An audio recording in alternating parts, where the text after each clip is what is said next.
Perfect. Good. Good.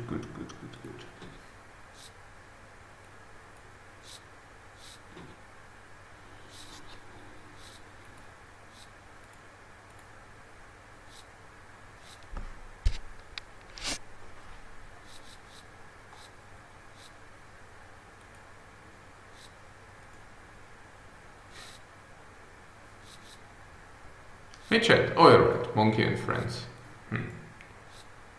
I will change this.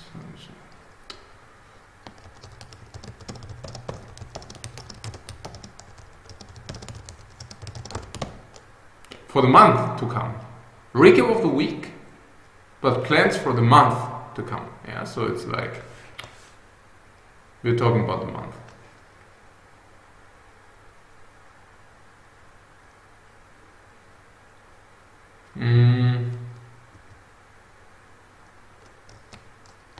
MA.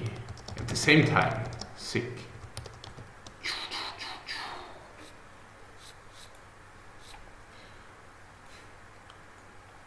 Good. So I will just start with the. Oh, what is this? This is to be. Let's remove this.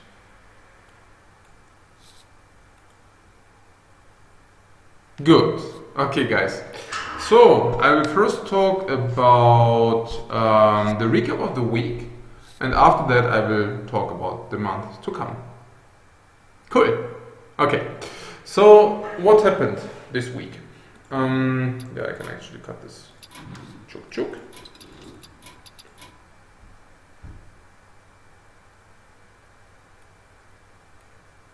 Okay. What happened this week?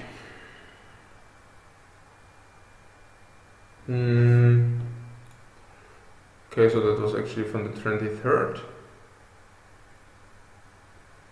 Good. So we were actually playing turn. Okay, I think I have to split it in different chunks, but let's first come to the tournaments which we actually have been playing. So one of these tournaments was HCL, which is Hearthstone Champions League. I don't know how they came up with this name, but it is a 10k online tournament, not a league. It's a 10k online tournament. Top 16 players invited. Under these top 16 players, names like whatever, Colento, Thijs, Trump. Trump was also there. Yeah, unfortunately Trump already busted out.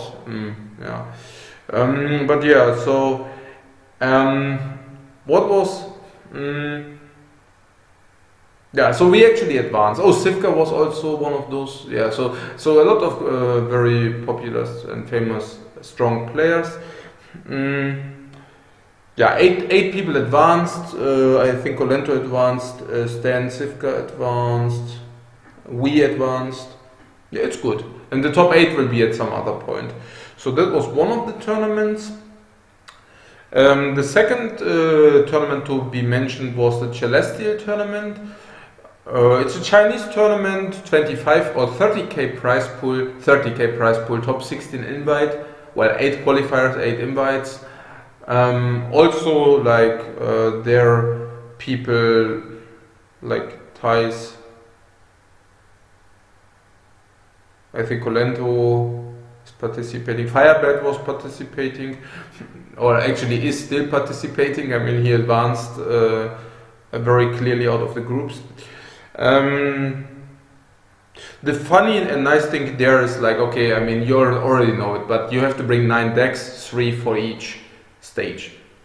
So yeah, that was also cool. We actually advanced with a 1-2 score, but no, never mind. I mean, we advanced. I have to say I'm actually positively surprised about our performance today, because, and this is something unfortunate, but yeah, so first let's talk about the tournaments and then I will bridge. So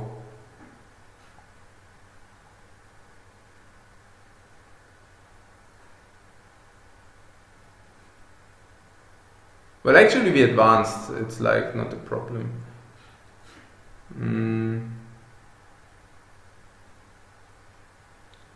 Oh yeah, I just took a look at the chat. Right.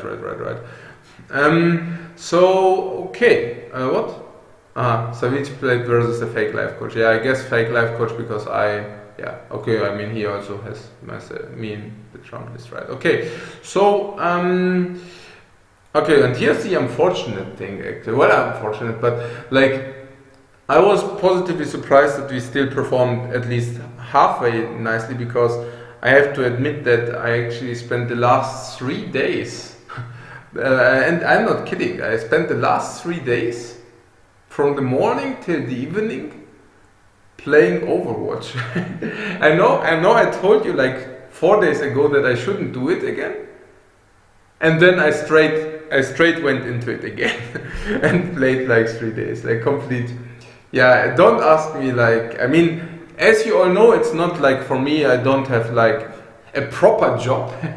Okay, no, but seriously, like, I don't have like direct obligations. So whatever I do and whenever I restrain myself, I have to do it myself. There's not like a father or a mother who says, hey, they don't say, hey, life coach, they say, hey, Adrian, you have to do this or this. There is nothing like this. Okay, now you could say, yeah, I mean, whenever you're 18 or 20, there won't be anything like that. But it's not entirely true. Like, depending on what kind of person you are and depending on your environment, you will always get like stuffed into, well, into obligations or into a kind of borders or restraints. These can be hard restraints or they can be soft restraints. You just to name few examples, like let's say let's say you have like a girlfriend and your kind of relationship is that she always like forbids you, or not forbids you, but like gives you like certain borders. So for example, whenever you went drinking, then she's angry or whatever, and then you kind of like have the idea, I should not go drinking because then my girlfriend could be angry or something like this. I'm not saying it is how it should be, but I'm just saying some things like this exist. This would be like hard restraints, or then there could be soft restraints from your friends. So let's say you're in kind of a peer group and it's not cool to perform or whatever, or it's not cool to perform, or let's say it's not cool that you pursue your goals and, for example, forfeiting time with your friends for that. Just as one example. So when you, let's say okay, guys, today I don't want to go out because I have to do certain stuff I really want to do, and then they say like, oh, like, what are you for a guy who you don't even have time for your friends? Like, this would be like a soft restraint. Yeah, okay. So, but what I'm saying is, and of course, like, there are also like some hard restraints, like if you have a job and let's say you are the opinion that this job you have to keep it, and it's you will get fired unless you do exactly what the job I'm not even the job asked from you, but like whatever your idea is from people, like whatever, perhaps you have a superior and your superior tells you stuff to do, like you have to do this and this, or you have to be at work from there and then, and you're simply in a fear to lose your job, otherwise again you have hard restraints. Yeah, I don't have anything like this. So like hard restraints, I'm just saying it's also in your mind, it's also in your head. Yeah, I mean, all these things which I just stated are not things I believe in, to be honest, because I believe, for example, in like if you have a job where you fear being yourself, or where your superior has to restrict you from like being yourself, or restricts you from being yourself, chances are that you're probably not in the proper or in the suitable job for you. Okay, the next question should be, okay, is it even good to have a job and whatever? But I'm not even so strict that I say all jobs are not that good. Yeah, I mean, there are people who are actually saying that, yeah, like people who are actually saying, yeah, job means you're also already always restricted, but I don't believe in that. I think jobs definitely have their,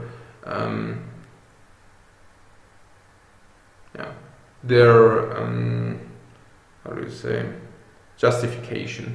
Yeah, that's for sure. But yeah, so what I'm saying is, yeah, long story short,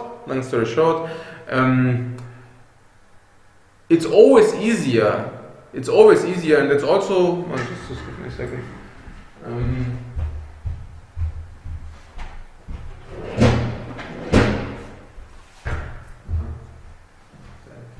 So what I'm saying is, it's always easier to, and this is also a funny thing. But or do you have any questions to that? Like we can also. I don't want to. Just if you have any questions to that, obviously.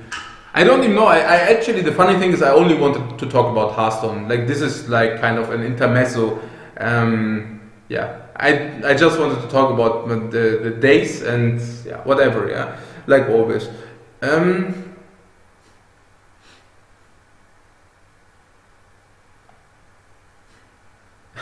Whether I can be better at updating when I take a few days break of streaming. Well, as I said, I don't have restraints, so if I if I feel like streaming, I stream. If I don't feel like streaming, I just don't.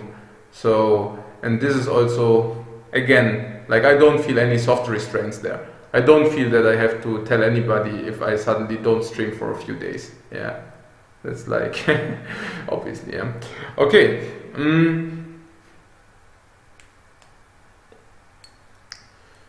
So, but yeah, I mean, obviously, if I feel like updating, I would do so. I mean, it's like, okay, so,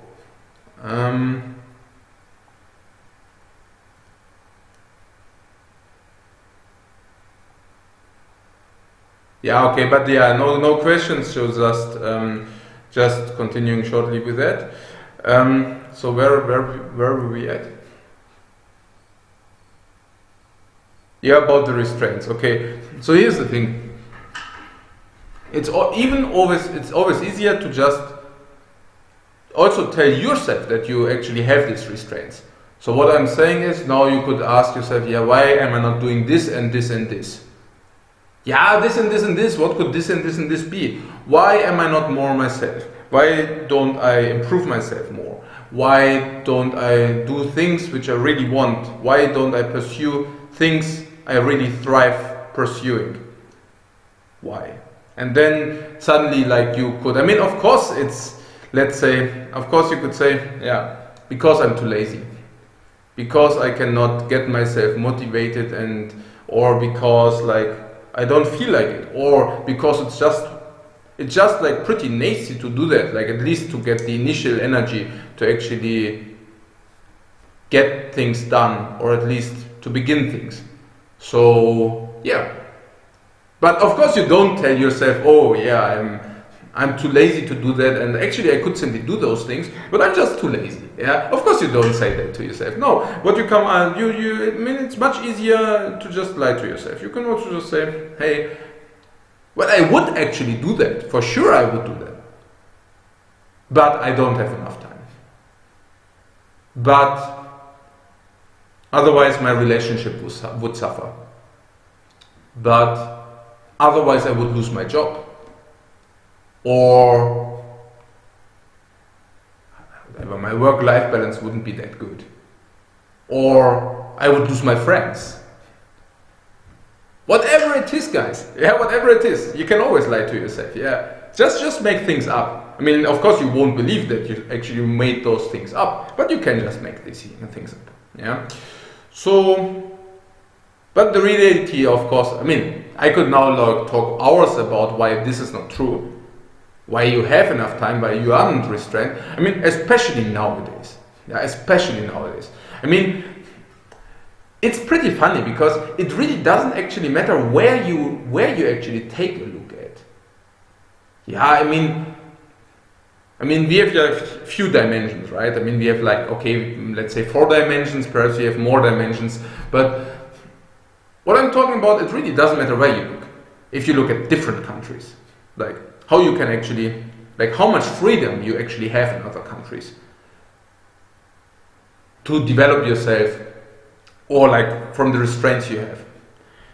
You will probably encounter that wherever you live, well, oh, not wherever you live, but what I'm saying is, even if you, like there are few countries, okay, okay, that's difficult because of course we have like watchers from different countries, but like usually in the Western, how do I say, for example,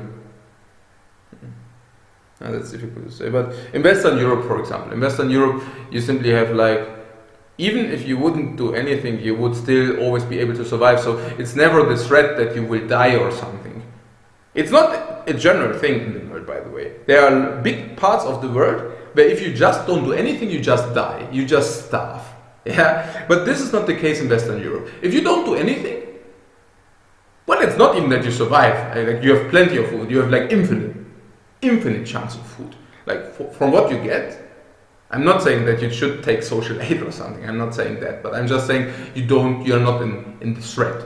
You're not in the threat of dying. Rather the opposite. Yeah. So that would be like in a geographical consensus. Relative to that. But it's not only about like the place where you are at, but it's also about like the time where you are at. So, for example, 300 years ago, you was bounded to your city. Yeah, you couldn't leave your city. I'm not kidding. 300 years ago, you was actually bounded to the city, and if you wanted to like make a travel from this city to another, like for example, Schiller had those problems. Yeah, so he was bounded to a city, so he actually, in order to meet somebody else from another city, he needed to ask his Landes first, like his, how do you say, I don't know what that is, but the owner of the city, just to travel. And we are not talking like 1,000 generations here, we are talking like 20 generations ago.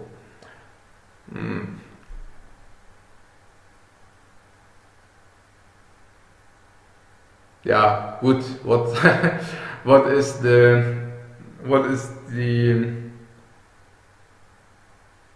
result of that? Yeah, I guess it's just food for thought. Yeah, it's just food for thought. Think about it. Whenever you think, okay, you cannot do something because of something, chances are that you're making it up. Yeah, because nowadays you're not bounded to anything. In our Western Europe or in Western Europe, you're not bounded to anything. Yeah, there's nothing. A girlfriend? I don't know. If you have something to do, like if you cannot do stuff, so that like your girlfriend must be pleased, perhaps. I mean, there are also other girls, right? I'm not saying it's like, I'm not saying you should not work on a relationship and everything. Like a relationship also has to grow, and of course, in order, it will never be perfect. So of course you have to work on your relationship. But I'm just saying not everybody is suitable for everybody. Yeah. But in our, I mean, even that, right? I mean, like it's not obvious that you have like free partnership choice, but we got that, yeah. Yeah, and that you're restrained to a job. I mean, yeah, okay, whatever.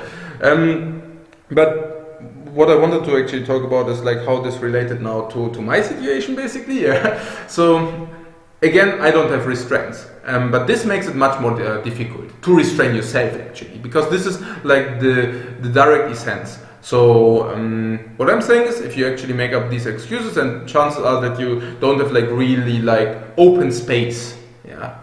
If you just block all your time frames with something which is not important, or with something which probably doesn't, or perhaps doesn't improve yourself, chances are that you really don't have that much time.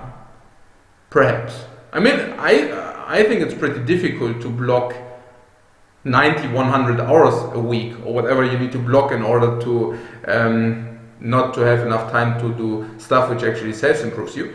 But let's say you do that, okay, then then there's actually less time to worry about. Okay, but what happens if you actually don't let yourself restrain? Yeah, then suddenly you have all these hours where you have to decide. It's not that you can decide. I mean, if you have, like, let's say you have 2 or 3 hours where you can now decide what to do, it's not that you can simply decide to do nothing. I mean, of course you could actively decide to do nothing, but that's also a decision in itself. So suddenly you have to decide actively what to do, how to utilize your time.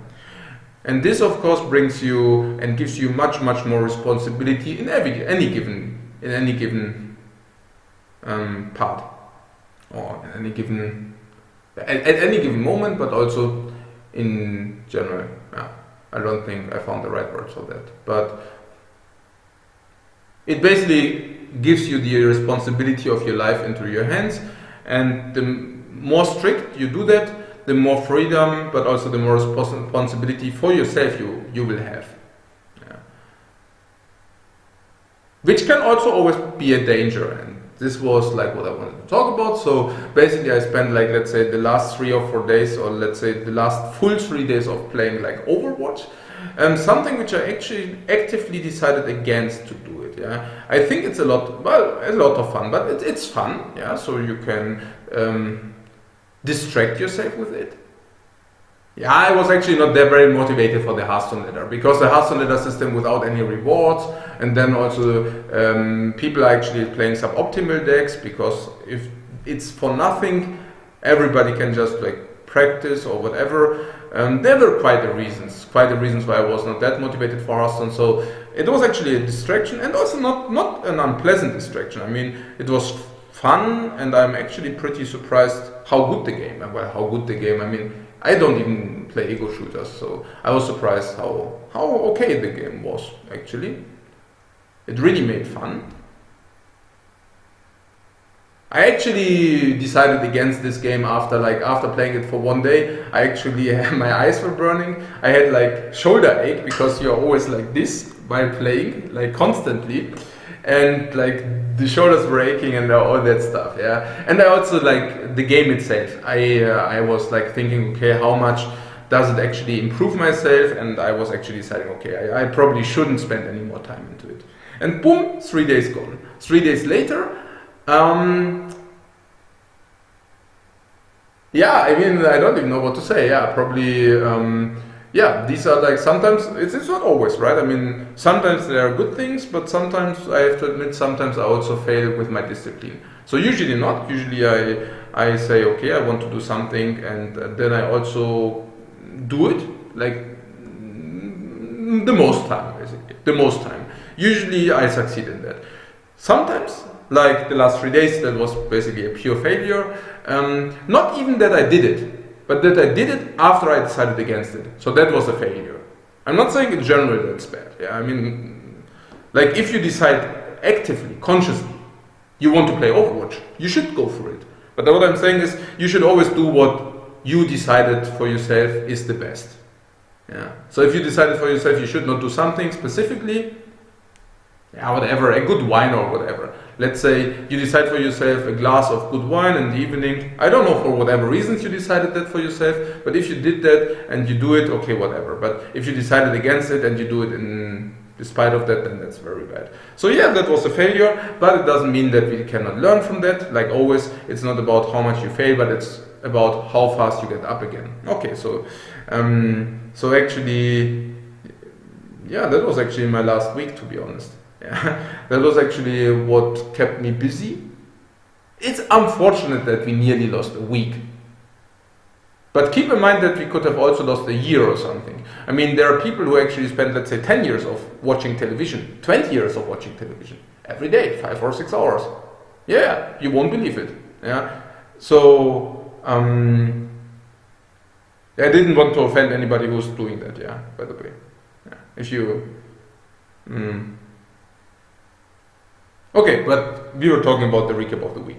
So if there are like any questions, I will be able to now take a look at it. Take a look at those.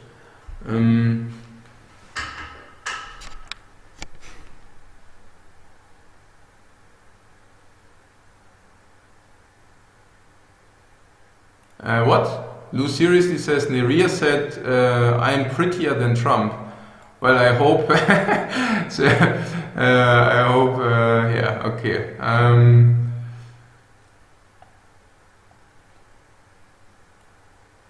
I'm not sure whether Neria meant prettier, right? Okay. So,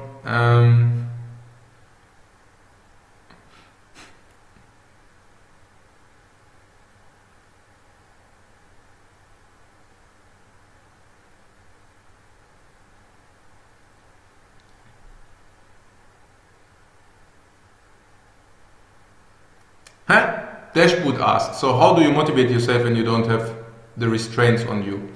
Well, this is something which you have to learn, of course. It's not like that you are born with that. Yeah, this is exactly that. You're not born with this ability. Why? Because the nature of the animal is that you do exactly what is needed to survive, and usually not more, because that would be like an overlay of energy. And on the other hand, you will probably do nothing which brings you out of any comfort zone, because that could mean that you could die if you do something which is not proven which is not proven safe. And not proven safe is everything you haven't encountered. So you get the point. Like it's like a circle. But nowadays, the funny thing is, we can actually do things and know that we won't die. So, for example, yeah, we know that we won't die, but it still feels like dying. Quitting the job if you know it's not the right job for you. Yeah, of course you know life will continue after that. And of course you know that it won't kill you.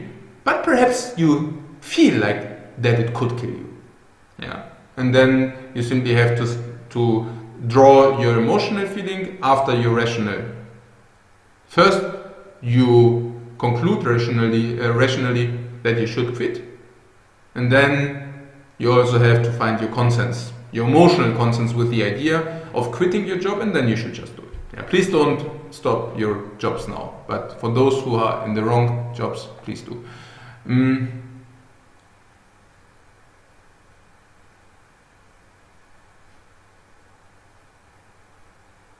So,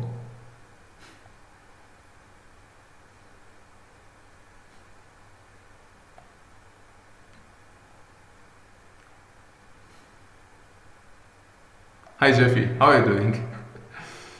Okay.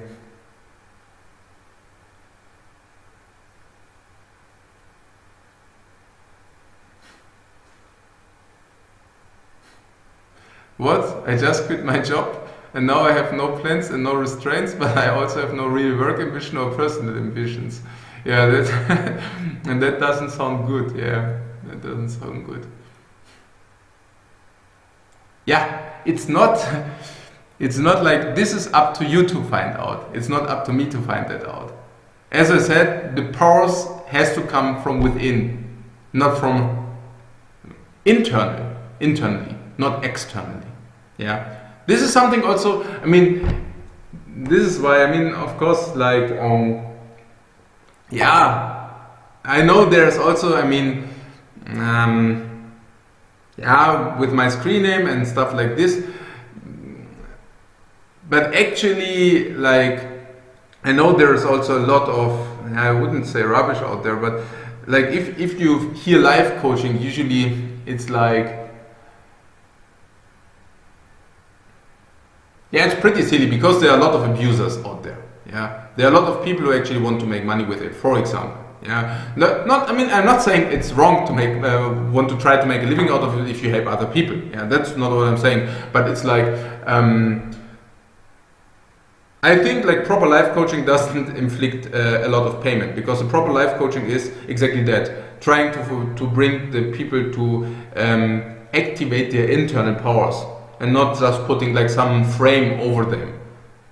There are a lot of these like life coaches, they jump around like on some kind of show, and then they tell you like how stupid you are and like how you can simply change it by doing this and this and this, and then you will be successful like they are, and all this rubbish. And I mean, needless to be said, most of them are not even successful themselves in life. That is the first thing. But the second thing is, I mean, this is also how you actually generate revenue. But the reality and the real truth is, all those people won't really improve themselves by watching somebody. Yeah, like why should you improve yourself? It's a very, there's also no quick, and this is also another thing, there are no shortcuts. Anybody who tells you can change your life within a week is a pure liar. It doesn't even need a week, it doesn't even need a year. To change your life you need years of dedication. And I'm not even talking about these 2 hours per day. I'm talking about years of like full-time dedication. Yeah. And now this might sound like a big thing, like years of full-time dedication. Oh my god, oh my god. But the thing is, it will come from itself. It will come from itself because like it's simply a positive feedback loop. Once you know how to do it, once you get into the habit of doing that, you will only do that because it's so much fun, and it's so bad if you just don't succeed in it. Let's say you have some goal and you know exactly, okay, if I pursue this goal, I'm feeling good. On the other hand, if I fuck it up and I do something which distracts me, I know myself that it will distract you if I don't lie to myself, and then it will feel awkward. It will feel very bad. So the general thing is just to understand the principle, and then you won't even have a problem of dedication. Yeah, because this is the thing which makes the most fun. Yeah, I know it sounds a little bit contradictory. How can be like pursuing your goals be a lot of fun? And yet it can be. Yeah. Yet it can be, because you build up, and after every week, after every month, you will feel successful because you achieved and you closed the gap to your goal. Or even, it's not even closing the goal, because the goal is always, it's like the carrot in front of you, like in front of the horse, the carrot. You always run into after the carrot, and you will always feel that you haven't achieved it quite yet. But then, once you take a look at 2 or 3 years ago, you are always astonished, or even half a year ago, you're always astonished how well you made. On the other hand, if you distract yourself all the time, you will sometimes be astonished how quickly your 10 or 20 years of your life faded away. I'm not saying the life, it was just a number, yeah, but years, if you're not utilizing your time, they will disappear in nowhere. Vanished. Just gone. In the wind. Okay, but that's another topic. So, I will continue taking a look at the questions.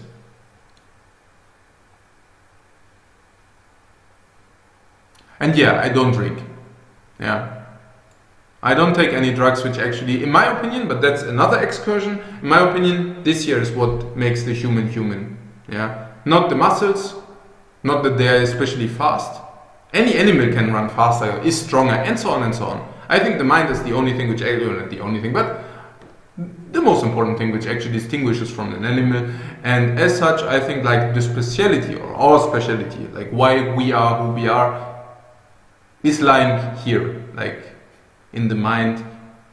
And I think anything of drug or whatever numbs you, or use it to distract you, will take a little bit out of your essence. And don't mean it in a spiritual way. Yeah.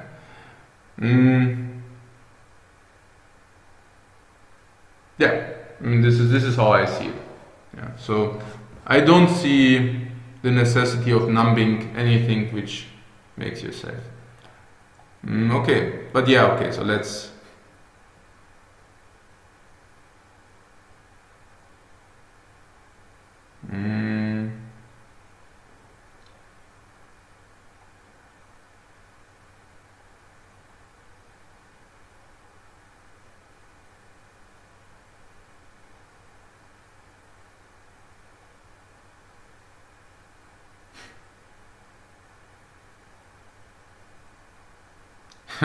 So we have people that spend 5+ hours every day on Twitch for multiple years already. Yeah, that might be, but that doesn't change.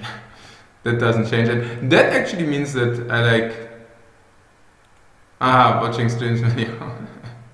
Okay. The one thing doesn't mean that, I mean, what I'm saying is then especially, then I'm at the right place especially, but I think I think people on Twitch are different from the people in front of the screen, to be honest, but that's another thing. Okay.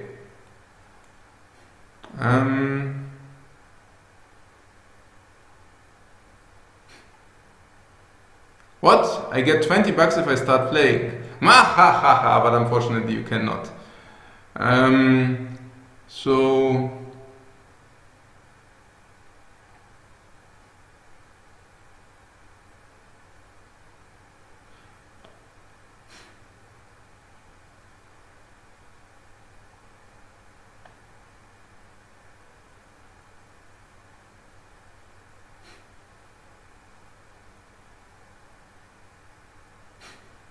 yeah, from the Dark North is saying also the philosophy for achieving your goals is not that simple. Should you always try to achieve to your greatest potential, and why?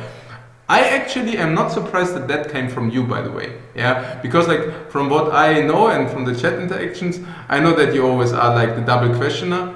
I think for you especially, but that's like a really rare thing I do here, like personal coaching for free. But for you, it would definitely help you taking action in your life, and not like I think.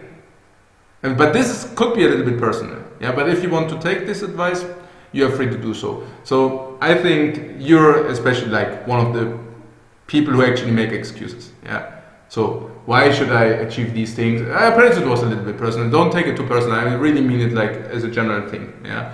But like from what I actually encountered and from the chat interaction during the last months with you, it really seems that it's like exactly this. Like I mean, this sentence also says it, right?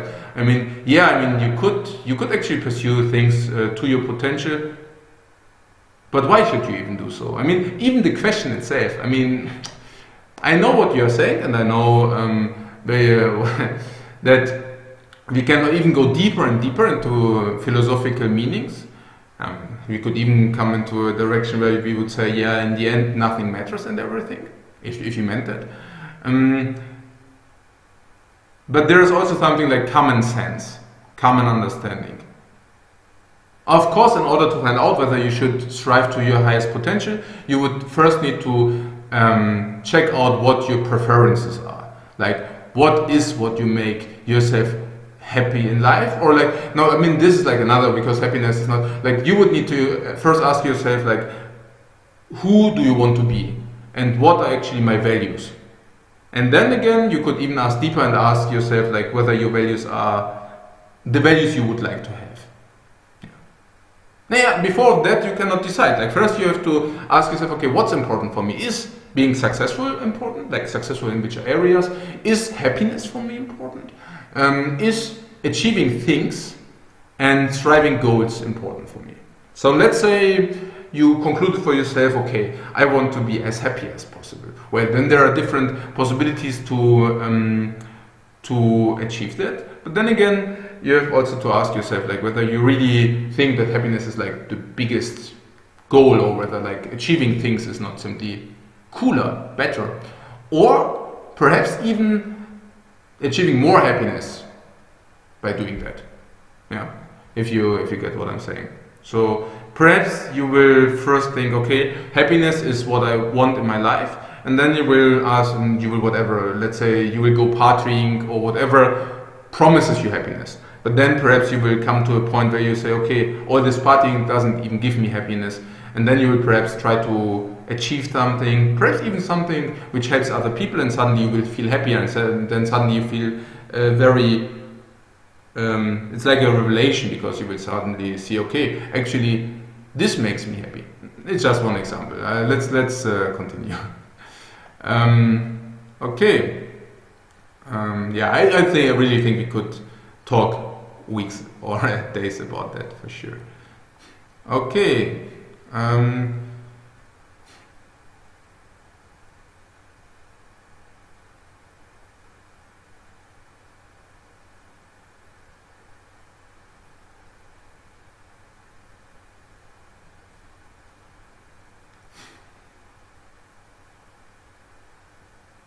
Yeah, so Lee says he's having real troubles with depression, and any advices.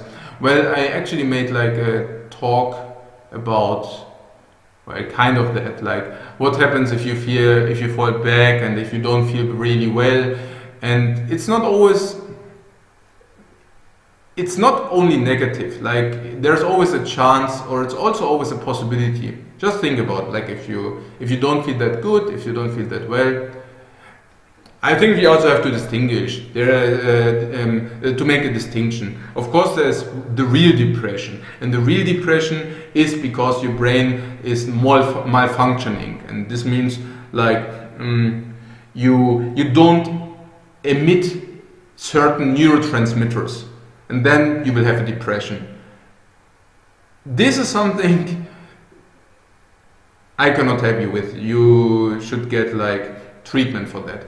But the thing is, this is extremely rare. So if you talk about depression, chances that you don't have a depression are extremely high, like a chemical depression. Yeah?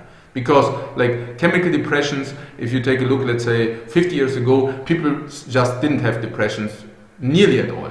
There were these small number of people who actually had this like problem with the neurotransmitters, but that's it. Nowadays, a lot of people are depressed, and why? There are a lot of reasons for that. Yeah, especially if you are male. And I'm not saying this in a sexistic way, but as a man nowadays, you don't have like the role you had like 50 years ago. Also, not the role understanding. Yeah, so it's not that like. Again, this is what I meant with sometimes the responsibility is really difficult. Like in earlier times, you simply knew what you had to do and you just did it in your life. I'm not saying that was correct, but I'm just saying now you have a lot of freedom. So now you don't have restraints, but that at the same time also means you have to decide. Nobody takes the decision away from you, but if you don't decide, chances that you get sad are much higher, because as I said, this whole partnering, which actually promises you happiness, you can probably assume that's not the way. But then again, there are all the other questions which actually can bring you, the purpose question, for example. Yeah. So the purpose question. Nowadays we have to answer ourselves the purpose question, right? Because otherwise we cannot decide what we would like to do. And if these questions actually remain unanswered, chances that it could get sad are not low.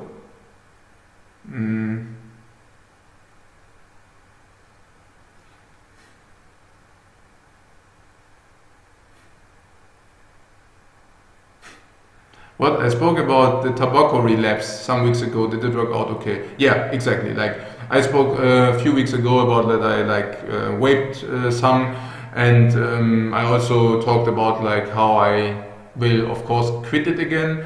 And I mean that was actually not the problem. Yeah, simply because like I talked about it, right? I mean I already talked about it why it probably won't be a problem, and it also wasn't.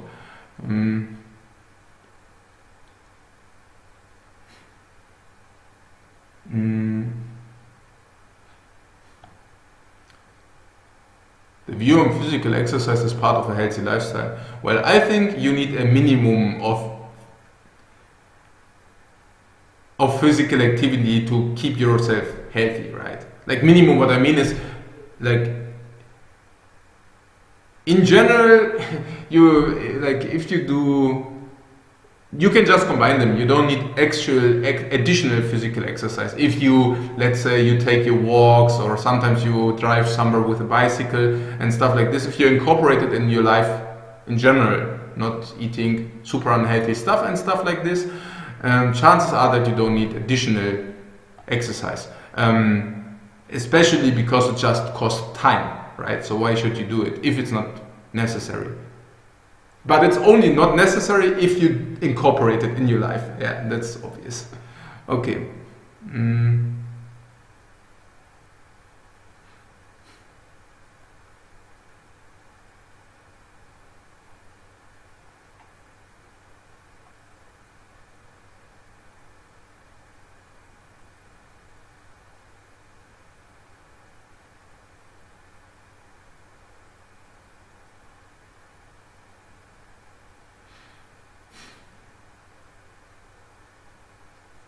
Okay, I see. Farragon, for example, is like, yeah, I know now we are in the philosophical, like not philo, but in the standard life coach thing. But I will do it today, right? Because like the thing is also, I also wanted to just talk about DEX, but let's reserve like half an hour to talk about these topics. Because actually this month I don't want to, play any. So this month means, today.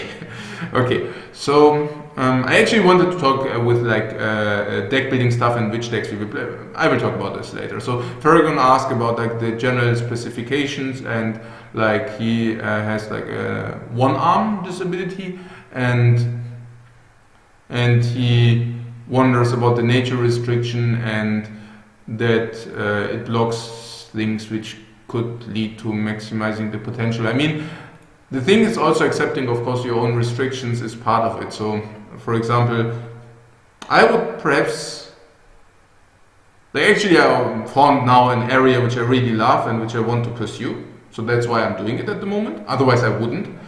But yeah, I mean, there was also some areas where I could have imagined myself to be in, but I also saw probably I'm not gonna do it. Yeah, whatever, like if you talk about physical things,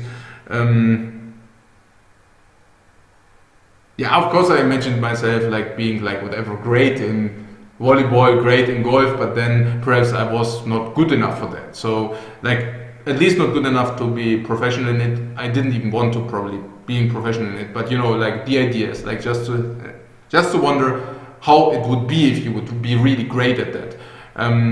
But then again, sometimes you have to also perhaps double check, like a reality check. So perhaps sometimes, I mean, what I'm saying is there are thousands of areas which could be appealing, and ideally you actually check like not only like what you would like to do, but also whether you are also able to do it, right? I mean, the usual smart thing, like the usual, how you should pursue your goals and that they are achievable and reachable and timeable and so on and so on. The smart thing is just, but you get the point. So I think just checking different areas, and then if something really grasps your attention, think about like what your goals would be in this area and whether they are realistically achievable. And if you think so, then just go for it. I mean, what I'm saying is, of course, I wouldn't focus on what I'm not able to do, but rather I would focus on what I actually am able to do. I know it's easier said than to be done, but but that's how I see it.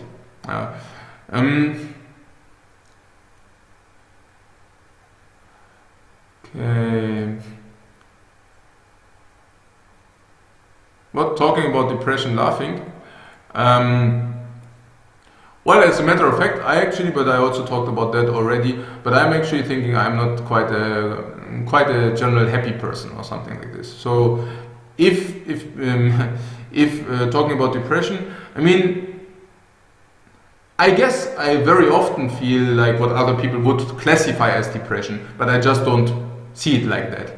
Yeah, because I know it will pass. And I also know that whenever I feel the very worst, afterwards it just went up. It just got better again. Of course, it's like the case, right? I mean, if you have like, let's say, this is like the amplitude, and if you are here, the only direction is up. Yeah, I mean, this is of course one thing, but I really encountered that whenever I feel the very worst in my life, if I didn't surrender to it and just the distraction, party, drugs, alcohol, cigarettes, whatever, if you didn't give up or give in into those, chances that you will actually really take it as an opportunity and then resurrect from this very bad state into a much better state are really high, actually. Well, to be honest, I have encountered that like dozens of times in my life, like dozens, really. Like, and yet every time it happens again, I still haven't learned it. Like subjectively, and even like with my wife, sometimes I'm sitting there and I'm talking to my wife and I'm telling her, wow, this was like really like this was like really, I have to add this actually my wife, yeah. Okay, so just give me a second to tell her.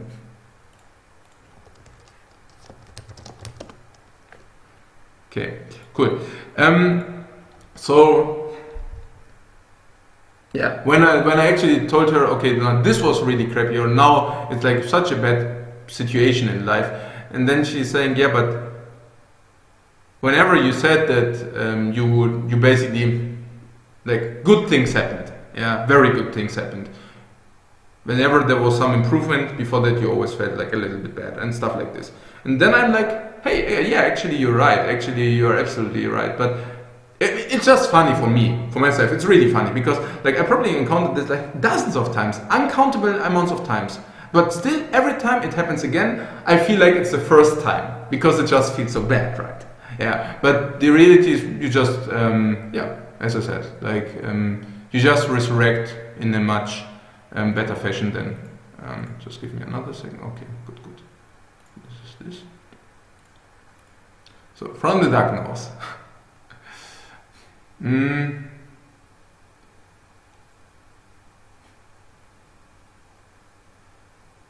So, he's saying the essential core of analytical thinking is exactly that, to question everything as thoroughly as possible. I actually find a little contradictory from you that you have deep analytical game analysis but disagree about different angles. And not much disagreeing with, okay. So here's the thing. You cannot be perfect. There is nothing like doing a specific thing perfect. What I'm saying is, it's always about gain and loss, or like about how you want to spend your time. And you can go with the analysis, like how I see it, analysis is important. But actually, you need to also do the things you actually came up in the analysis.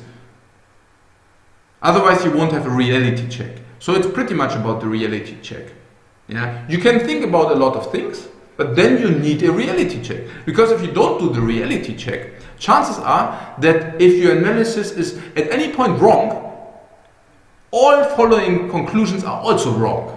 Yeah, so you need this analysis, you need this reality check. And how it usually works is you do analysis, reality check, analysis, reality check, and this is also how you improve. Yeah. What I'm saying is, like with such a question you asked earlier, chances are that you are exactly that you make up things and build up your analysis on them, just not doing things. Hence not having a reality check. Hence not improving. Yeah. But that's, yeah. Okay.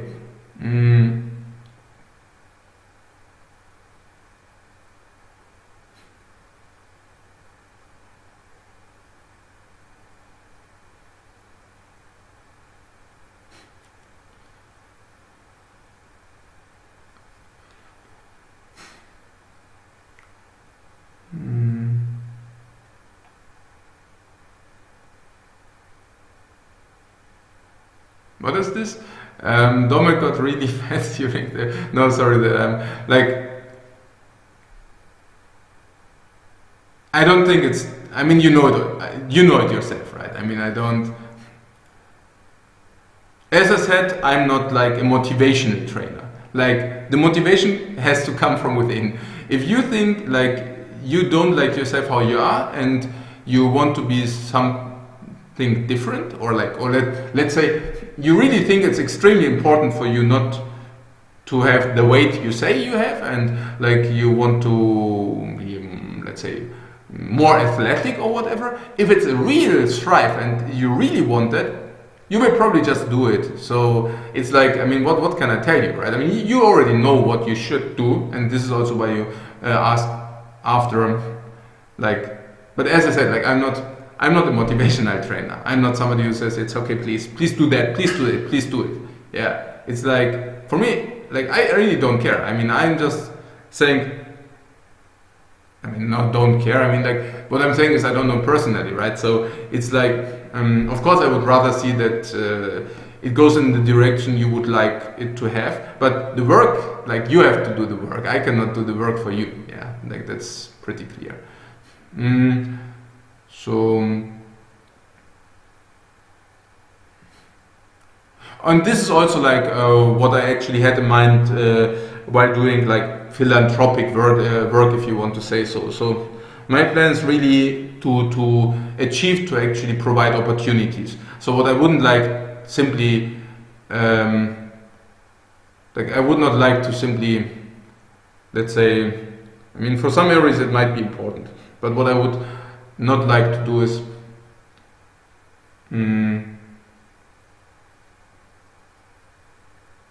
just to give something to a certain area, but what I would like to do is like creating opportunities. So actually creating opportunities for people who actually want to change their life or want to actually achieve something. For those where it's still not possible, I would really like to create these opportunities. But that's also a different thing, and this is also what I actually had in mind for the year 2016, or the second part of the year 2016. So I was actually already thinking about, like, for the second part of 2016, really, yeah, I already talked about it, right? I mean, learning a new language, then going into areas where like which I need, and then communicating, and then perhaps find good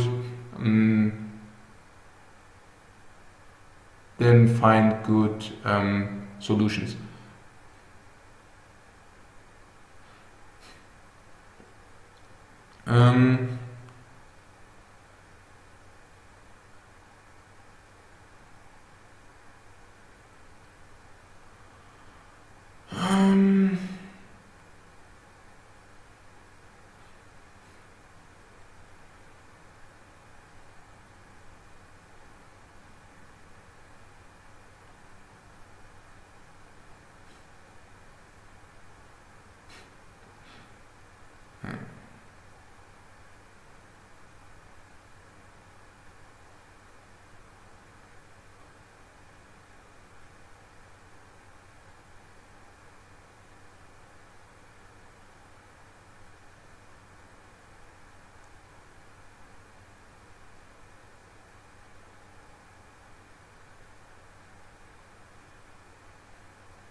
Okay, good. Okay, so should we?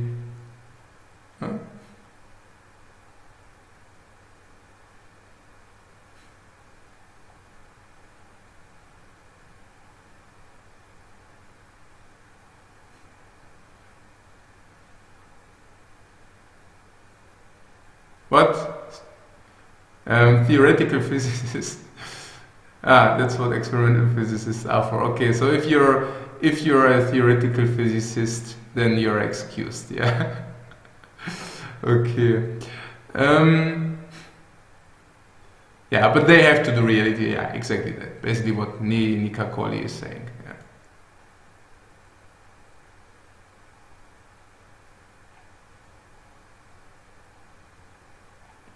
Good.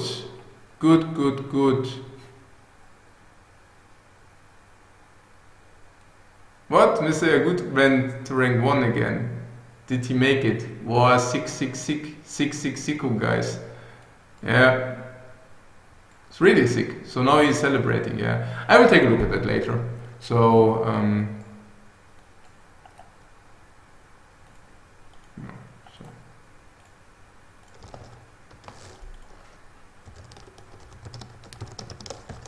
yeah, whenever somebody achieves rank 1, I will take a look at this. It's not often. Okay, so should we continue? So what was it? That was the recap of the week. Yeah. Okay, pretty long recap of the week, but these are like things which I get myself some water. But these are things which really kept me busy.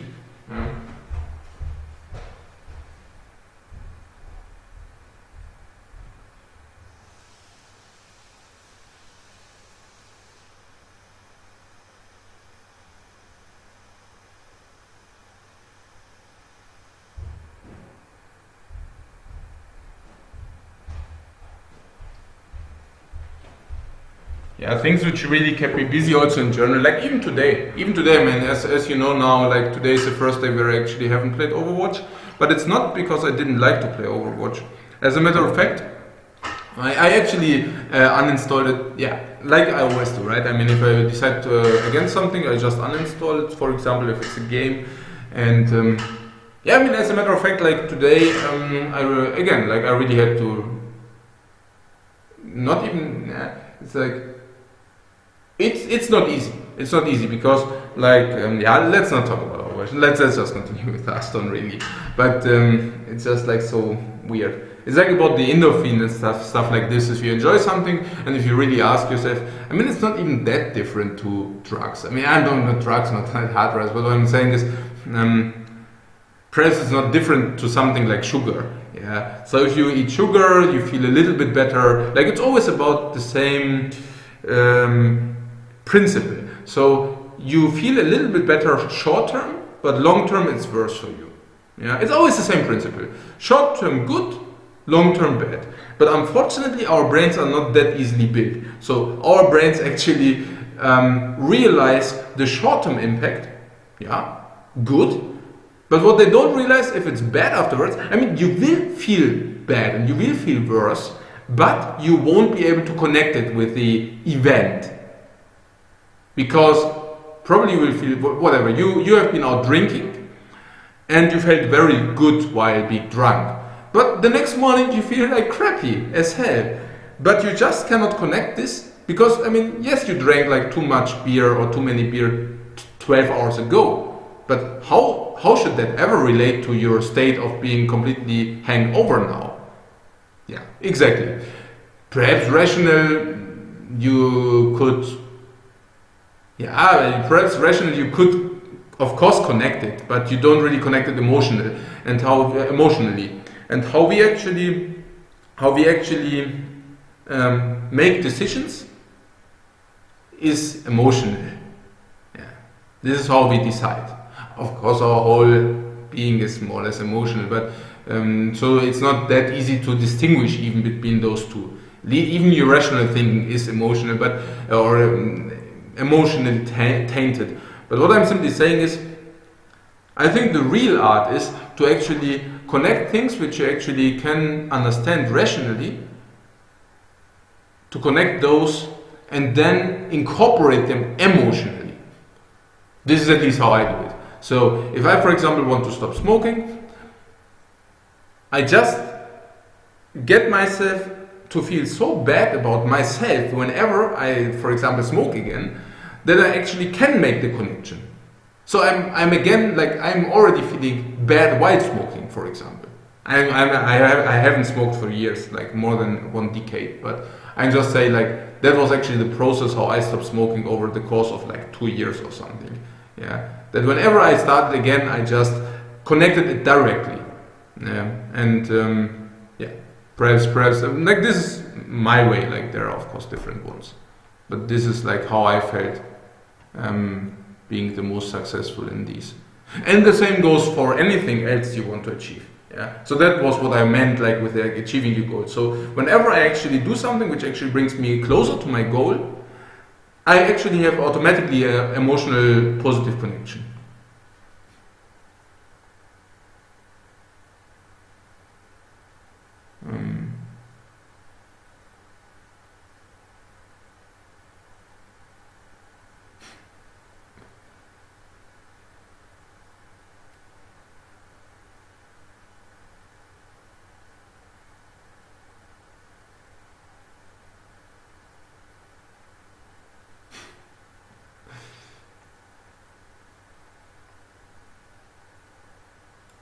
Okay, good. So let's continue with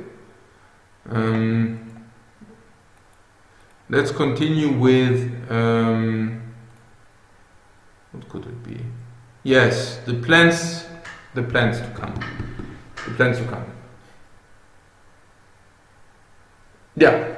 Let's take a look at the tournament calendar. Well, and this is also something like I also feel important. Like things you actually don't do while you don't want to do them are also achievements. So what like one big goal of the next month to come is not playing Overwatch. Just because it has been a problem, but you get the point. Like things you strive to do, but you don't want to do consciously. Meaning also achievements. Yeah, Overwatch is a very bad example. Like if you eat too much and you think, or if you eat the wrong stuff, I don't even think you can, like, it's very hard to eat too much if you eat.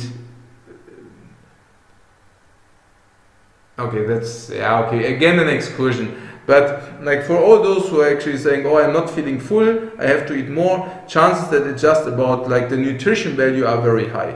So whenever I mean, you know about my visits in the US, but sometimes if I ate what was available because there was nothing else around, I felt like I ate a lot. Like I was completely full, but I didn't even feel full. So I felt hungry and full at the same time. It never happens here. I just eat my cereals, I eat healthy stuff. Whenever I feel full, I'm full for hours. But not only that, but it's like I actually eat so much, but I never get, like, I don't know, like it's yeah, you get the point. I think if you eat the right things, you can just always eat until you are full. Yeah, it's not a problem. You don't need to be hungry, and still you don't get fat if you eat the right things. Yeah. But that should also not be rocket science, to be honest. Yeah. But okay, so if you actually understand that you eat and drink the wrong stuff, especially drinking, by the way, you can drink a lot of the wrong stuff. And I'm not talking about alcohol here. I'm talking about like sugar in drinks, which is just silly.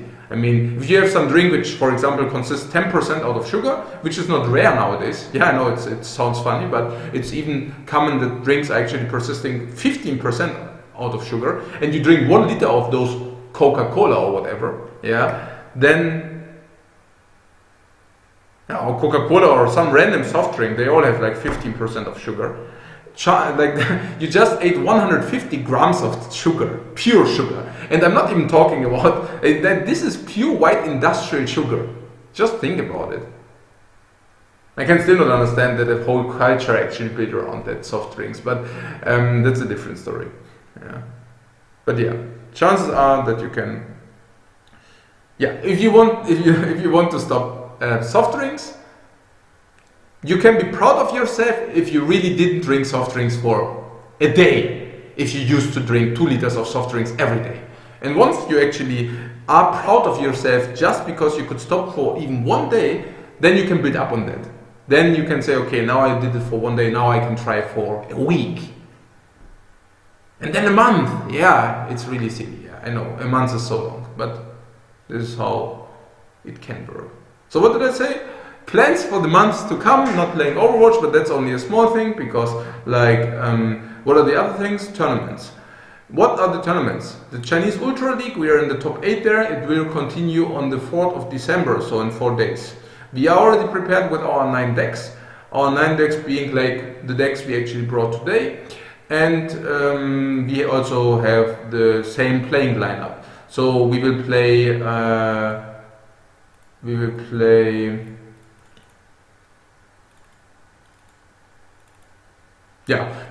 the anti-aggro classes first.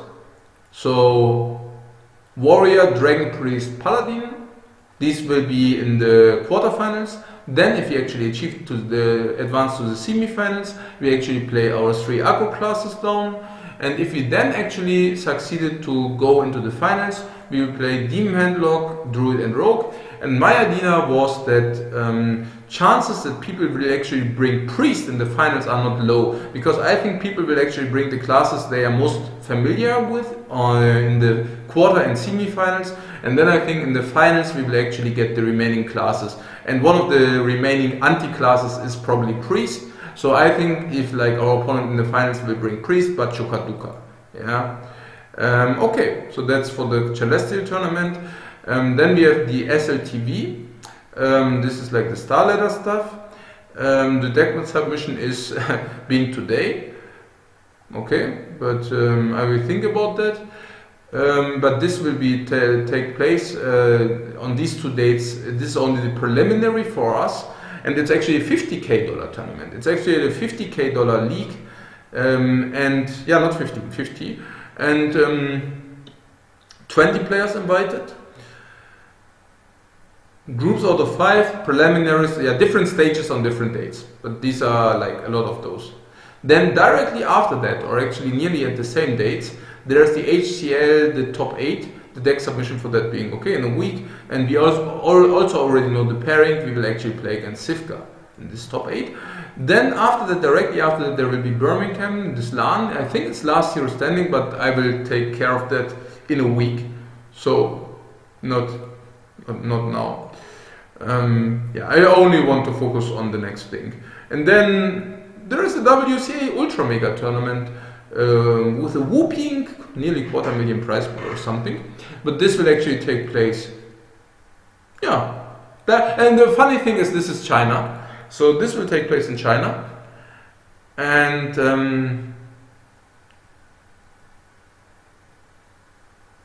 the funny thing is, I will fly to Birmingham. And directly after that, I will actually fly from Birmingham directly to China. Yeah, exactly. Okay.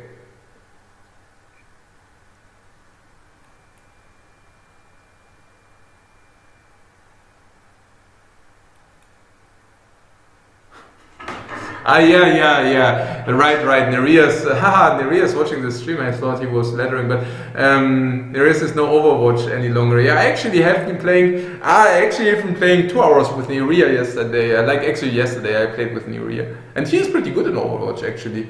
Like, yeah, that's pretty. Like he must like the game a lot too.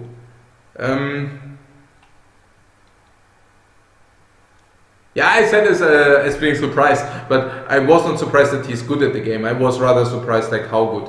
Like he's really decent. Like he's really good at the game. Okay.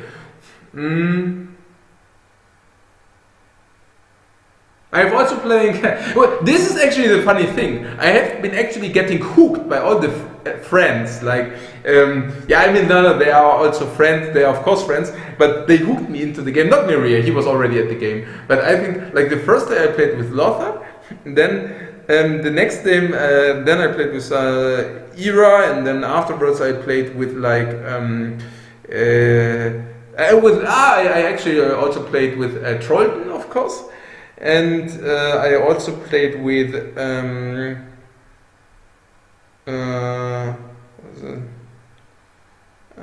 German streamer, damn. Well, he's actually not even streaming in German any longer.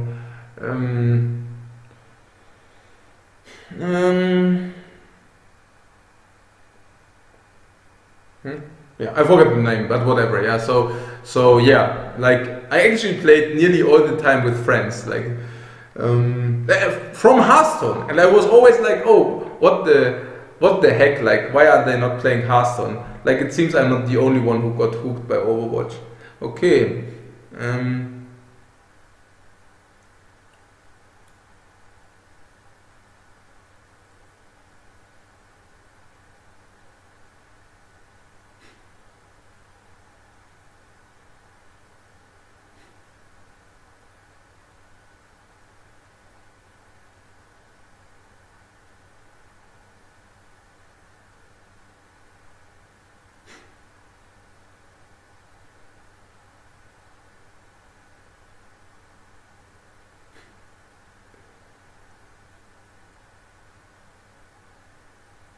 Ah, yeah, corn syrup. Yeah, right. Yeah.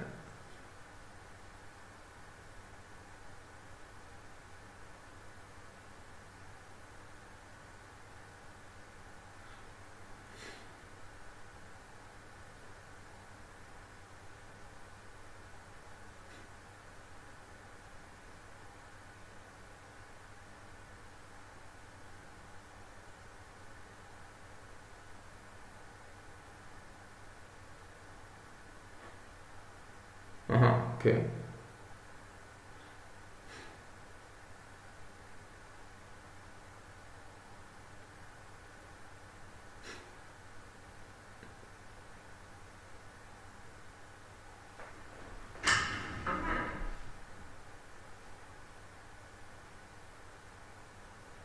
Okay.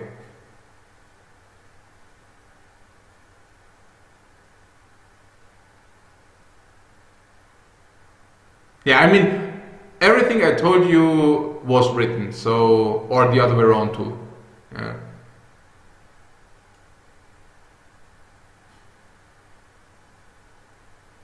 What, he used Oilrogue? Yeah, I know, he's always using Oilrogue. He's also exactly using the same list. Also, actually, it's not the first time he is, it's not the first time some now doing some Yagud advertisement. But it's not, like, Yagud is really, really good with his rogue. And this shows you that you have to play a deck a lot to get good with it. So, we see here, you're saying now he actually achieved rank 1 with it, yeah? So, just right now. But if you take a look, he actually achieved rank 1 also already 19 days earlier. And the deck which he actually used is, I cannot see it right away, but if we actually take a look at it, so let's see. So we have here a deck, and this was last updated on June 27th. And what is this? No, this is not. Did I forget to write Mr. Yagud? Oh.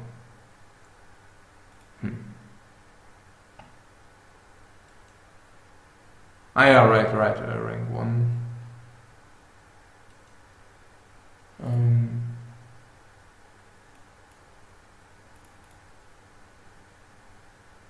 Hey, what is this? Like, hey? This is not... it's weird. But what I wanted to say is, okay, I can also just tell you if I don't find it. If I'm not competent enough to find it, I can just tell you. Like, Mr. Yagud actually went like rank 1, I think at some point of the, like now, with the, and also like 3 weeks ago, and was it the 11th? Yeah, perhaps you can just check his stream, but what I'm saying is, Mr. Yagud is also always, okay, I give it 1 more minute and or 2 more minutes, and if I don't have it by that. So let's see. So we have here, I think this was the stream from the 11th of 11th. I think he got rank 1 in this stream. 6-6 Advent. Was it?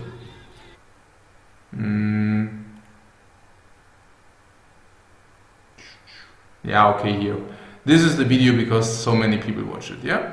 So this was actually the video where he actually achieved to get rank 1, yeah? I mean, okay. Yeah, that was really, really long search, but now I really don't want to quit the search. But what actually has been is, like here he achieved rank 1 at some point, perhaps even at the end. Yeah, here he achieved rank 1, and here's the deck which he actually used to get rank 1. Yeah, here you see that. And if I now take a look and check out, I'm doing that because I was so astonished by that. So if you now take a look, and let's say we take a look at this here. So here you have something which is actually from March of the same year. So this is actually March, and it's actually nearly 1 year ago, well, 3/4 of a year ago. And here he actually also achieved to be rank 1. Yeah, so that was that. And now the funny thing, or actually the thing which I actually find funny, now this is the list from 9 months ago. It's this.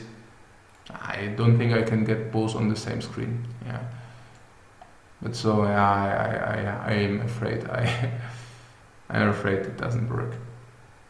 But this is the list, and this is the other list, and the funny thing is that both lists are exactly similar, identical. They are not similar; they are identical. If you, I don't know whether you see it. Probably, yeah, probably. I don't know how to size it bigger without having it full screen.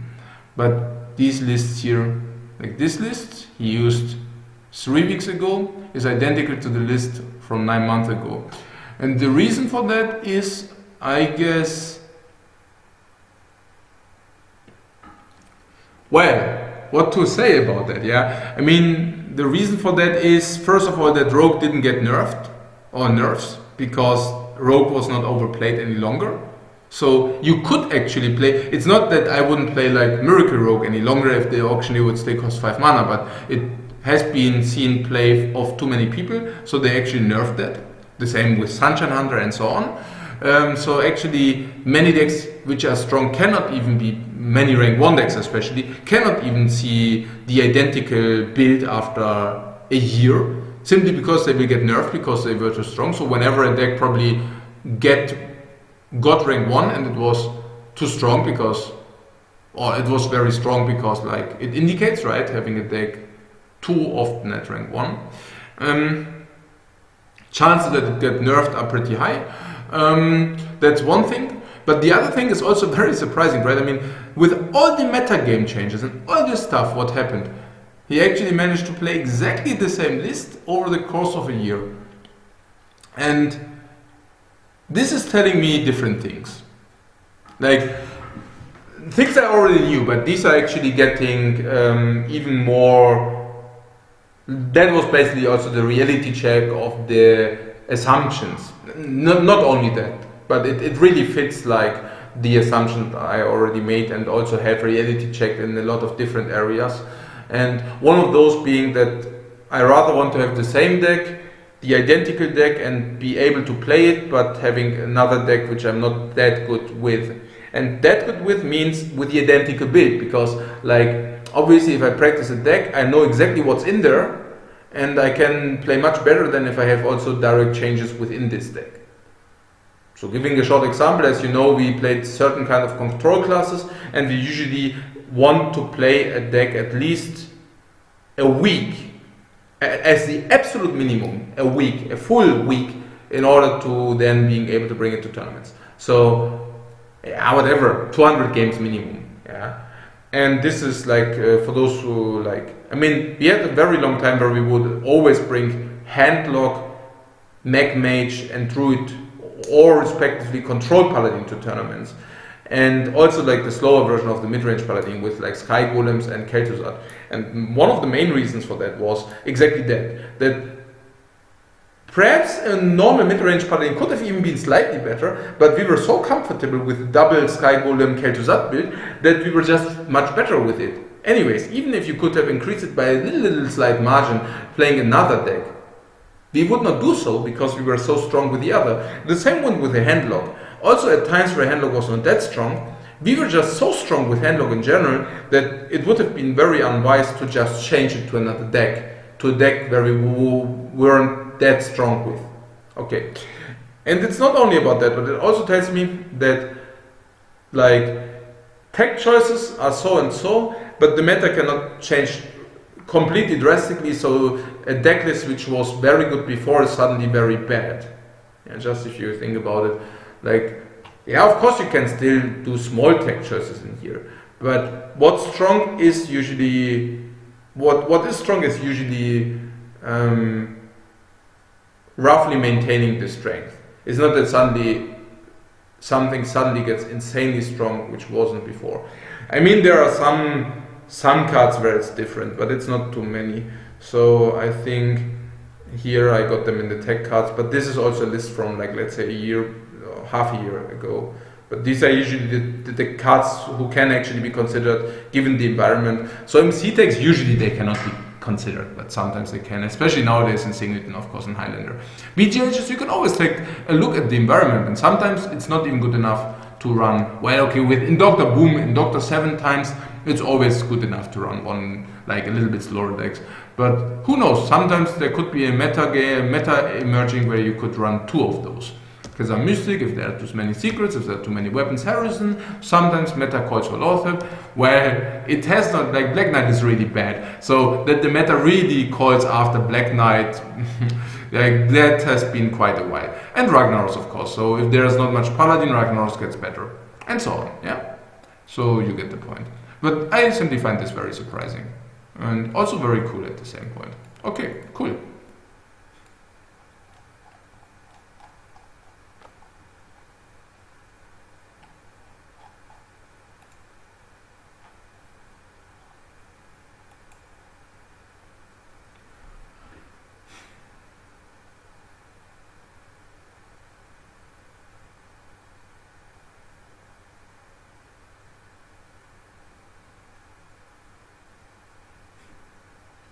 What? What I'm saying is that the very bad lows actually help to even feel better about the highs. No, that's not what I'm saying. What I'm saying is they are not really something like, I don't perceive lows in a very negative way. I think they are very very helpful. Well, if everything is cool, you don't need the urge to change. And no change means also no improvement. So whenever you feel bad, that's the opportunity.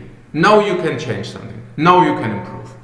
Yeah. If you're happy everything is right, I mean, chances that not everything is right are very high, by the way. Yeah. It's just that you don't feel what's not good. But that doesn't mean that there are not things which aren't good. You just don't see them. Also, by the way, one of the reasons why unhappier people are in average, or let's say if you take a look at some successful people, or like most of the successful people, successful, like people who are being like historical, like being whatever, Einstein or whatever, yeah, whoever you take, Steve Jobs, or like even living people like Warren Buffett, or yeah, or whomever you take, they usually say from themselves that they are not very happy people. Yeah, yeah, of course. If you're always happy, like where's the strife, right?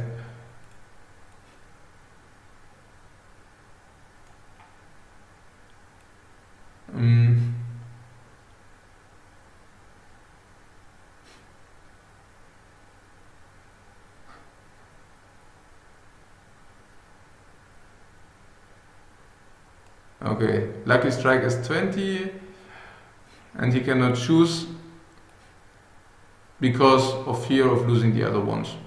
Just decide. You will see it very, very quickly whether the way, like first of all, no, you don't flip a coin. Yeah, if you flip a coin, you do exactly that. You just give out the decision. You should make the decision, flip a coin. For life-changing decisions, yes, that's a very wise thing to just flip a coin. Like this is really like the first thing you can do. Yeah, you just give away your how do you say, your decision, not even the decision, but that you make the decision yourself. Like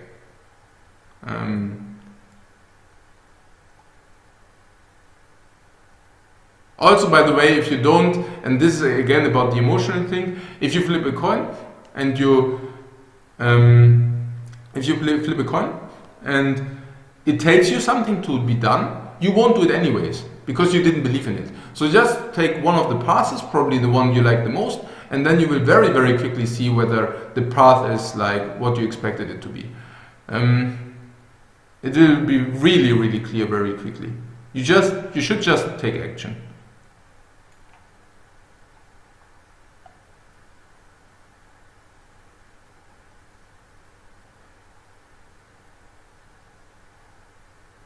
What? Uh-huh.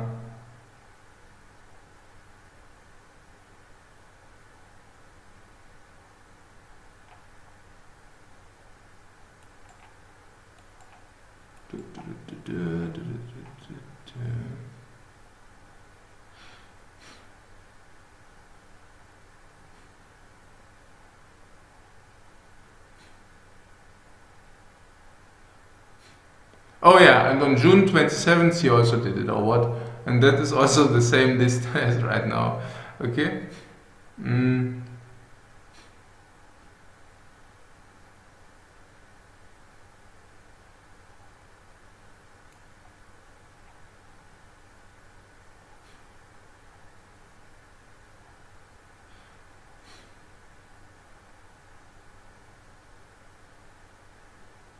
Ah, the mouse and control wheel. Aha. Okay, yeah, that.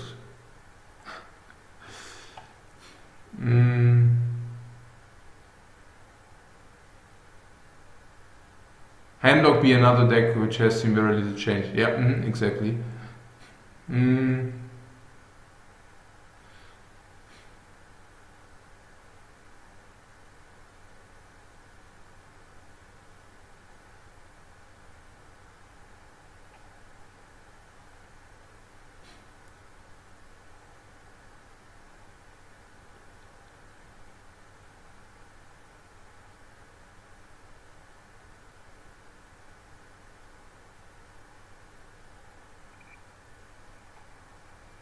Okay, guys.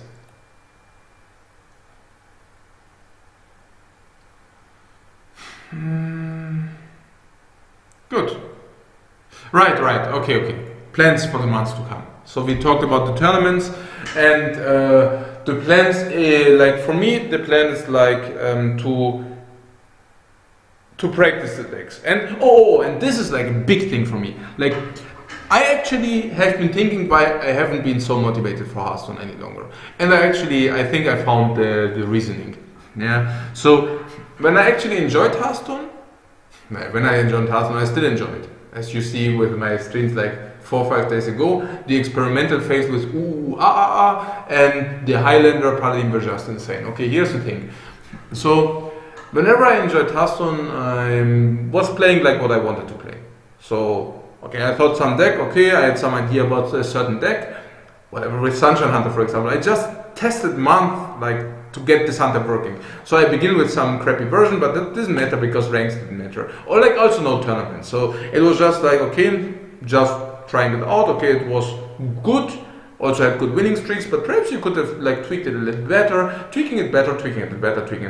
And after 2 months, it was like, rank 1 deck on both servers, and like, and even much better. I mean, it was also with OP cards, but like I still wonder myself how this could have been overlooked. But what I'm saying is, like this was the same.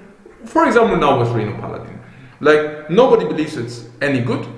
Nobody plays it. I don't know, but perhaps it simply sucks. But perhaps we can make it work. So at the moment, like when you watched the stream like a few weeks ago, we were like completely losing all games, and then we changed the one card against the other, and perhaps we believed in it. And now we could make like several times top 10 with it, and it's still not being said. Like perhaps also the people like on the ladder were not trying hard. I'm actually pretty sure they were not trying that hard, because of course ladder at the moment doesn't mean anything or not much.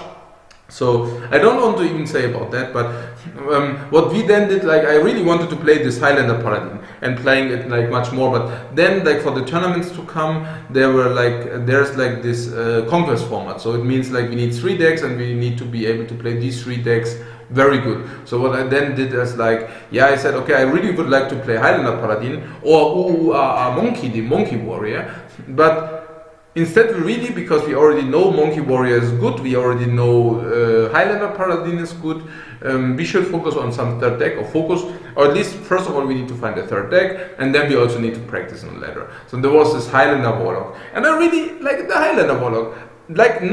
For me, I didn't, first of all, it was not specifically our build, and usually like if I play builds which are not genuine like ours, I already feel like, let's say, it's okay for me, right? But I feel much better if I have like a complete build, complete from scratch, just like completely from scratch build from us, yeah. So this was one thing, but another thing was I just didn't believe in the deck. So didn't believe. Of course it's not a bad deck, but like I just didn't want to play it. Yeah, I just didn't want to play it. But then I was like constantly, I should play it. So we have a third tournament deck. And what I actually think is, I'm prioritizing tournaments too high. Yes, tournaments are a lot of fun, and yes, we have a lot of them. And of course, these are also like some of them. I wouldn't even say highlights. I would say they are nice to have, and are like, let's say, something else in between. But what I think is, or at least for me, I should do what's fun. Yeah, what's really fun for me. So, because this is also how I actually started Hearthstone and how I actually continued it till today. Like that was, it was also from the beginning. It was never like a plan to stream, or it was never like a plan to do it professionally. It was just like fun, so I played it. And I think like when for example, for like 4 days ago or a week ago, I was like, and stuff like this. I had this once already, and that was like for the World Championship. Like for the World Championship, I actually planned not to stream 2 weeks in order not to dispose my decks. And these were like the 2 crappiest weeks of Hearthstone during a very, very long time. I don't even know whether these were not like the 2 worst weeks of Hearthstone ever. And the reason for that was because I wanted to share the practice, I wanted to share how we actually prepared the lineups against Freeze Mage, so if somebody has Freeze Mage in the lineup, it's an automatic loss for him, and so on. I wanted to share all these things, but I just couldn't. I mean, I could actually. That was again like a restraint I put on myself.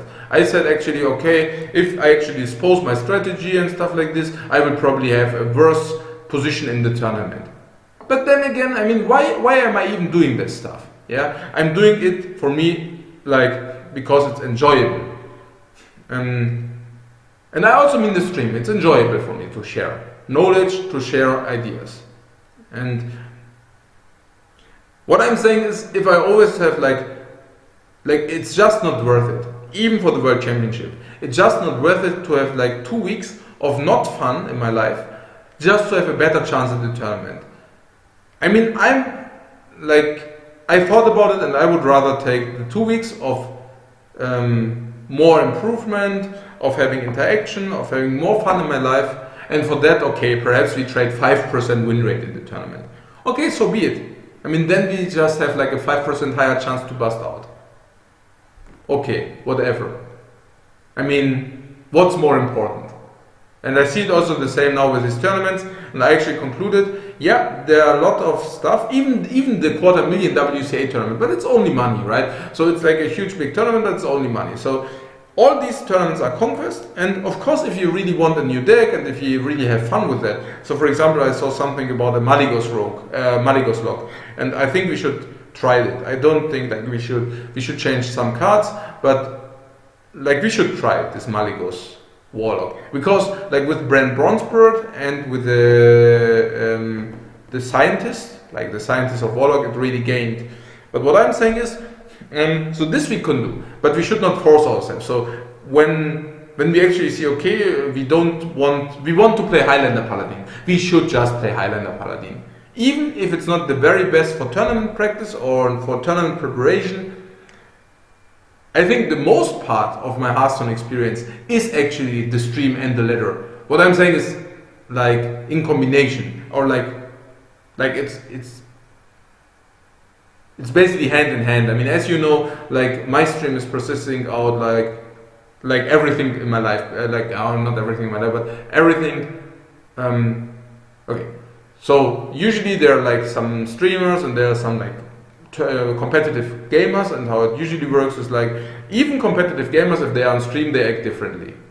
Yeah, or like then there are like some other extreme examples where like people are completely different people. Like I now know some streamers, and I know that like a lot of them, I won't specify here, but a lot of them are completely acting on stream, or like even being completely, not even completely, I mean, it's really like something, I don't even know, like it's so super krass, also it's just like so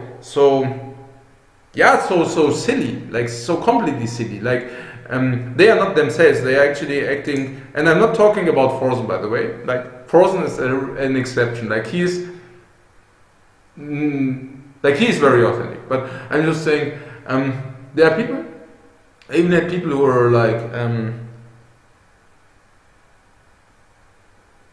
yeah, whatever. I don't know, but yeah, people who are like not. Yeah, but it's actually like a show, right? Okay. So the difference here is, like, I actually connected directly. So it's actually we play, and whatever I do or whatever I practice or how I practice. I just do it on stream. Yeah, so it simply means for me, it's. But at the same time, it also has a benefit for me that I don't need to be different. So usually, let's say I would make a show and few hours of stream, that would be really tough for me, because like not being yourself, and that would actually leach focus, and it would leach time, and it would like. It's also very often I hear people saying, "Oh, and then if I stream, I cannot practice enough." But I'm like, you just practice on stream. Yeah, you just practice on stream, and this is also how I actually do it, right? And for those who are actually watching the stream more often, I mean, they know, but I'm just saying. I just wanted to repeat it, because like this is like where I come from. If I say we should just do like what's fun, and like what really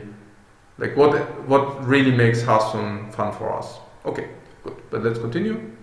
So.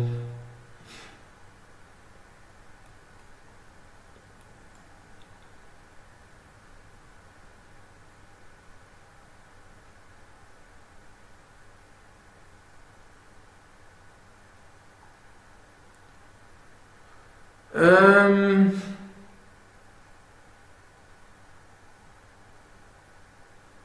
no, show is not one of them. Show is not one of them. Sure, but whatever. Um,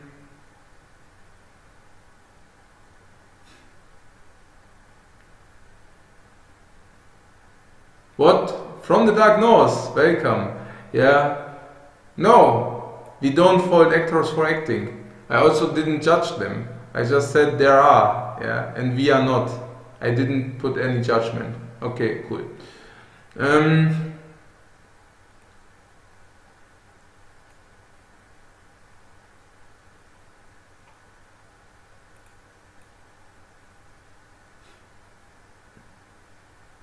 Good.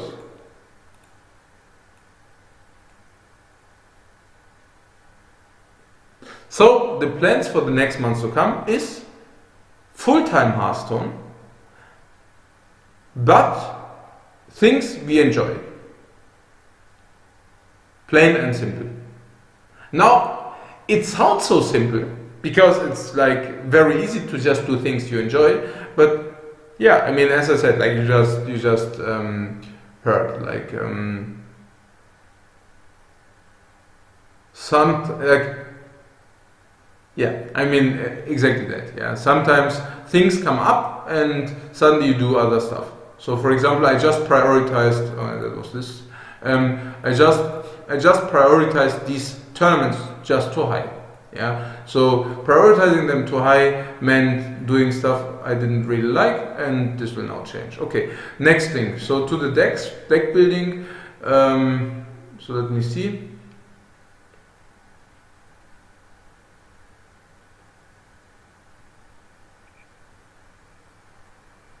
Yeah, we are some Dennis rank on Europe. I haven't played for the last 4 days. So I guess we did decade. What were we last time when we watched?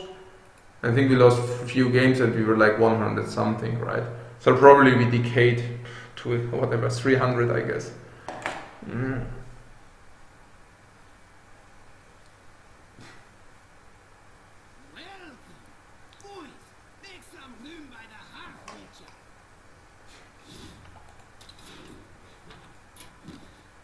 No, we decayed some.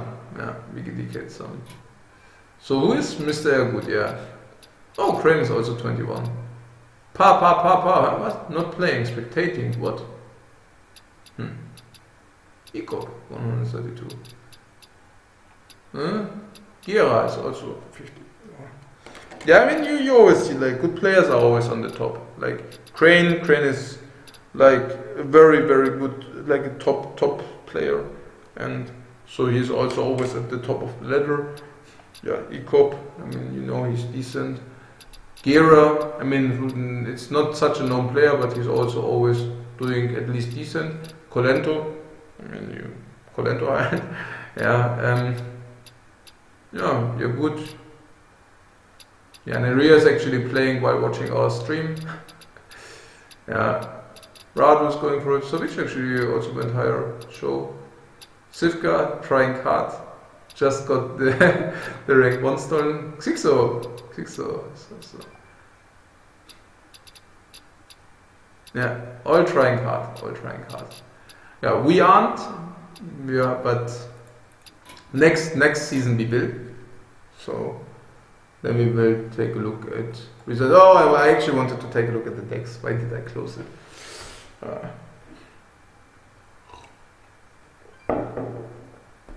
Find a seat if you can.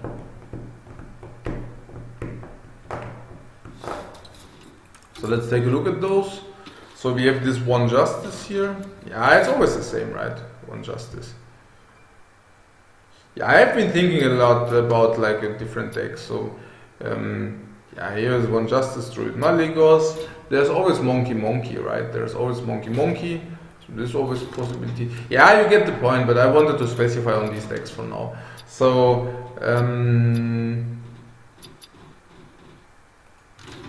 yeah, so there's one justice. This is, yeah, as you know, like as you see, there's Harrison now in. That is due to the meta. So at the moment the meta is more warrior, let's say standard amounts of warrior than usual, but definitely more mid-range paladin.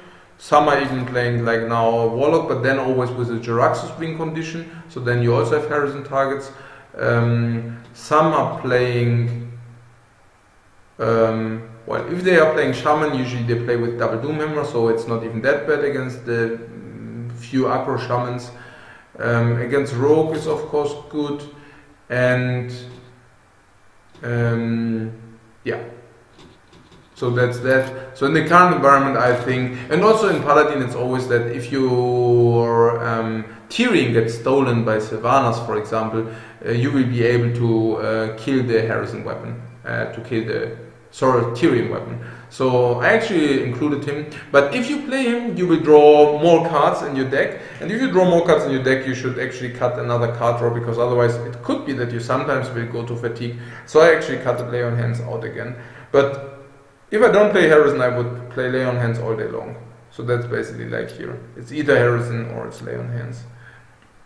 But yeah, that's the Highlander as it is at the moment. Yeah, I mean Druid. Yeah, let's talk about Druid in a short, and then there's the standard Malygos lock. Like I wanted actually to give this a test. So yeah, I talked a lot like with like actually Crane is playing that at the moment, and he suggested that this should be good. Crane's list looks a little bit different. He plays double implosion, double Imking boss, but I believe in diminishing and double Hellfire. But I believe in diminishing returns for Hellfire especially, but also for Imking boss. Imking boss also has diminishing returns because you always will keep him in the mulligan, and the first genuine 3-drop is much stronger than the second genuine 3-drop. And I also believe that implosion is quite reactive, so I also decided to play one. I also took a look at all or purpose list, and I think in comparison to purpose list, like I didn't like, yeah, as I said, like I didn't like that there's not that much early game. I didn't like double Hellfire. I think I also cut it Khazar Mystic and what is it? Yeah, something else. Oh, I think Crane is also running Defender of Argus, and purple is running. Oh, he's actually running double Chow. I mean, also there I think with diminishing returns, so I only want to run one. But perhaps I also played too much of the. Perhaps I already played too much of the Explorer stuff, like of the Reno. So I'm always like, but I was always a fan of one-offs, so this is how it works. And yeah, simply because of diminishing returns. So yeah, it's like, I don't know, like this is what I came up with, and I really want to test it. So this will probably be the project of the next week. Playing a lot of games with this deck. How many? Well, if you want to bring it to tournaments, we need at least 200 games with it. So yeah, so a week of full time playing this, unless it proves to be not good, then we just dump it. And or if it's not fun, then we also dump it. But I definitely can see that the deck really gained with double Dark Peddler and Bran, and even with the Twilight Guardians. So yeah, we definitely give it a shot. And what else? Yeah, what else? Yeah, the monkey deck, again, like the monkey deck can always be good on ladder, but at the moment yeah, perhaps we will also play some of that. But yeah, you get the point. So this is this.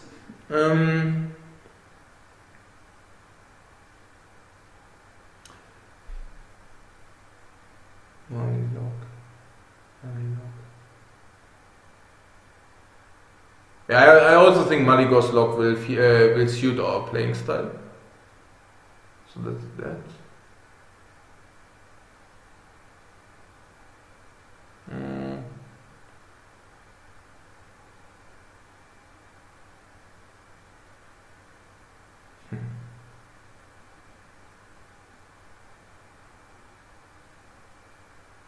I was just thinking what I wanted to say. Yeah, perhaps take a look at the chat and then I will remember it.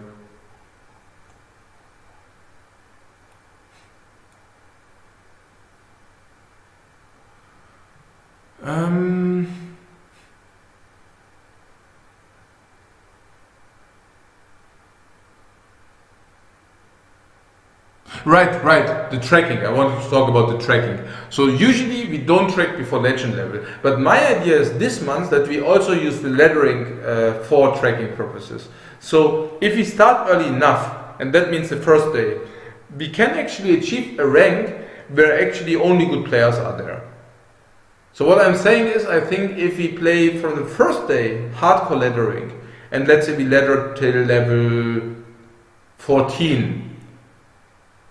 And we letter more than level 14. But what I'm saying is, let's say we letter level 13, level 14, we can actually probably already begin tracking there. Because once we achieve level 13, let's say within the first few hours of the new season, chances that we face people who are nearly as good as the people on legend level is pretty high. So what I'm saying is we can probably use the 100 or 150 games until legend. Usually we don't track them, so this is a loss of data. And what I would really love to do is I would like to start at the very beginning of the season and then simply also gather this data at least for one letter client.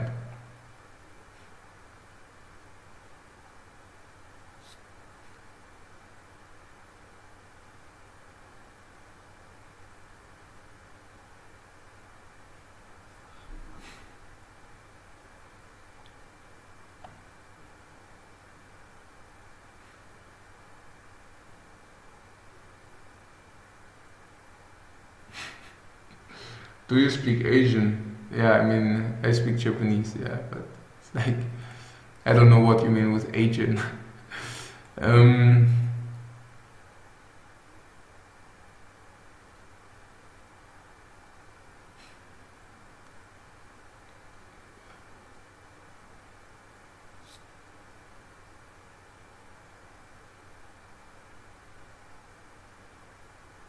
What? Nerea should get bonus stars for being able to watch streams while owning Noobs in Legend.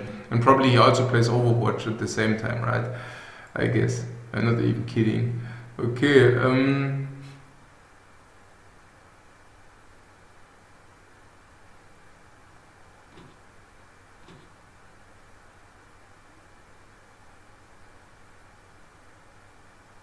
right, Nerea is actually also playing Malilog. How do you like stuff like this? What is it? Like here, in-gang boss and implosions? Like,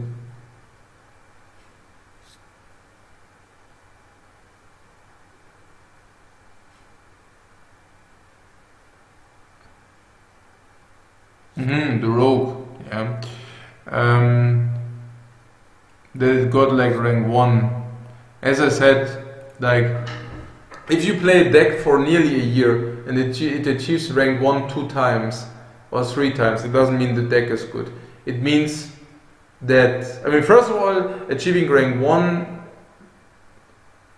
2 or 3 times in a year is not like, I don't know, like how often did Colento achieve that? I'm just saying it's, like what I'm saying is Mr. Yagut is obviously a very good player and he's insane with Rogue. So, like, yeah, he is probably the best Rogue player out there. So,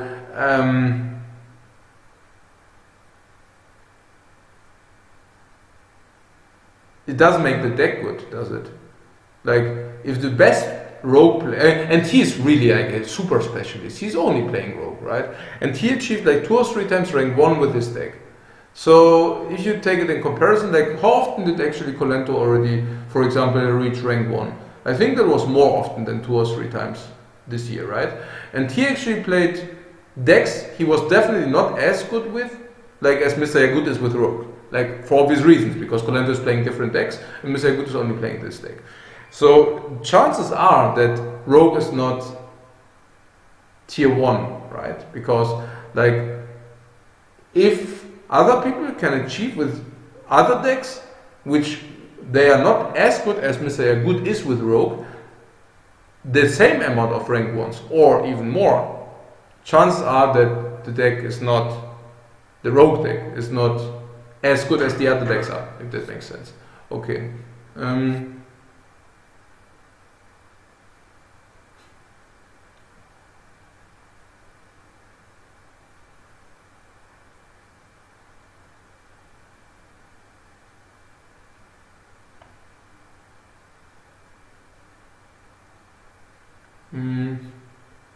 Malygos Warlock is OTK, they get first point, so it's a bit different from my playstyle. Well, but on the other hand, I also played Patron, and that was very much OTK, right? I also played Rogue, I also played Miracle, and that was also pretty much OTK. So I don't know whether it differs so much. Yeah, but that's true, yeah. Usually we are very control heavy, but what we aren't is aggro heavy. So aggressive Secret Paladin, of course we can play it, but we don't like to play it. Yeah, we can also play other face decks, but we just don't like to play them. Yeah. Okay.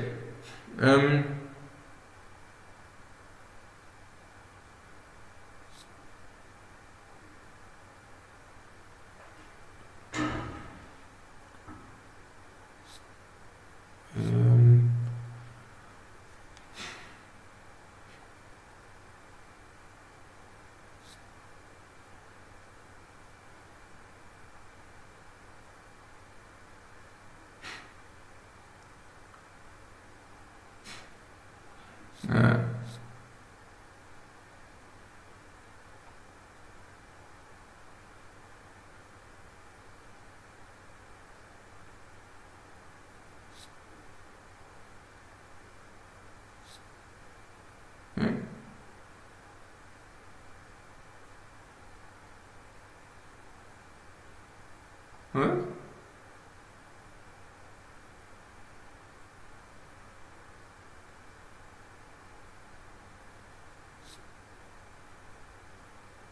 What? Ah, Super JJ with the Rogue. Yeah, Super JJ is also, of course, very good. Yeah. I mean, with the Rogue. Yeah, that's everybody. Like, but that was it Miracle? Like when you made the top ranks?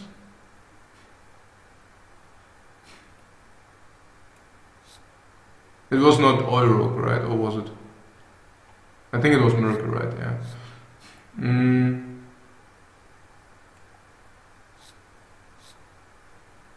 I didn't mean Rogue in general. I meant like Mr. Yagut is probably the best Oil Rogue player out there. Yeah.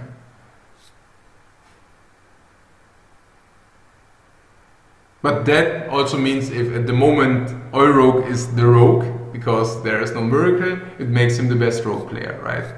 If if you want to say so.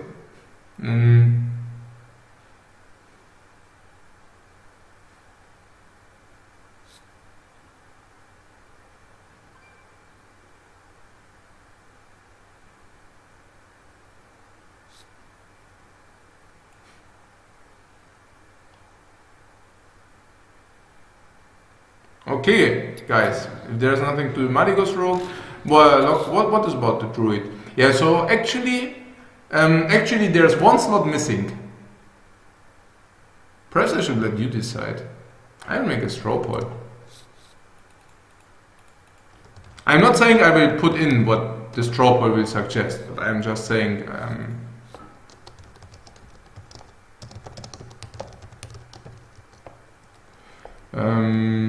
yeah, so there's a Saracen.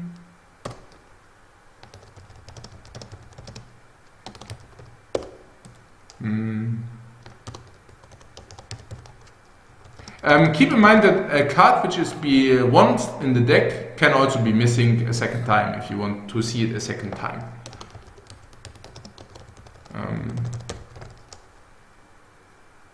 Yeah, whatever. Sky Golem. No, like, yeah, I mean, why not? Why not? Yeah, I mean, who of you want to see Sky Golem? Yeah, and these are, I think, like more or less, yeah. Okay. Yeah, so there's also the Beast. I don't know the Beast. The Beast, it's not called the Beast. The Beast is hungry or whatever this guy is. Yeah, the 5/4 guy. Yeah. Okay. Good, guys. Good. What? No. What the time? Ah, what? Okay, here we go. Okay. Ah, Lothep. Oh, I forgot Lothep. Yeah. Also. Yeah.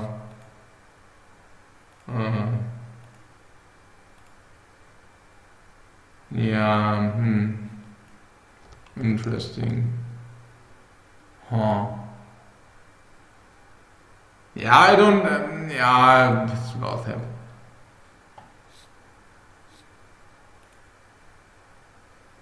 Yeah, whatever, yeah.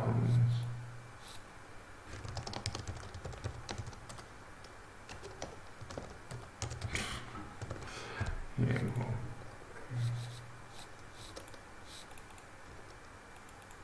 Yeah, what is this? Oh, okay.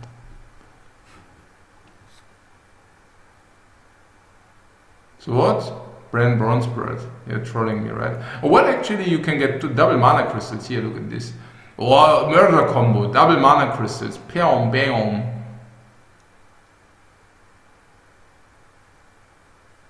Is choose one battle cry or is choose one not battle cry? Probably it's not battle cry. It's a little bit a pity that it's not battle cry, right? But like, why is it not battle cry? Is it battle cry? Choose one is not battle cry, right? Or is it? Oh well, if it would be, is choose one battle cry? No, it's probably not.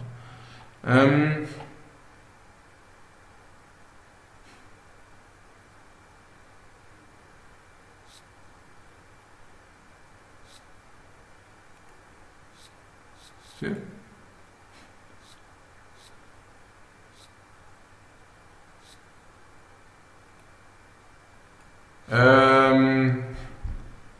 Ha! 8% vote for the Sky Golem. I just want to say it, yeah? I mean, it's not the card. I really also think Sky Golem is not that bad, yeah? But okay, whatever. So, the Beast is hungry. 11%. 12%. Sludge Belcher 15, Harrison 15. Sylvanas or Druid of the Claw? Yeah, Druid of the Claw for me is really like, I mean, I can see that you like it, but I actually have been like getting away more and more from that card. Like,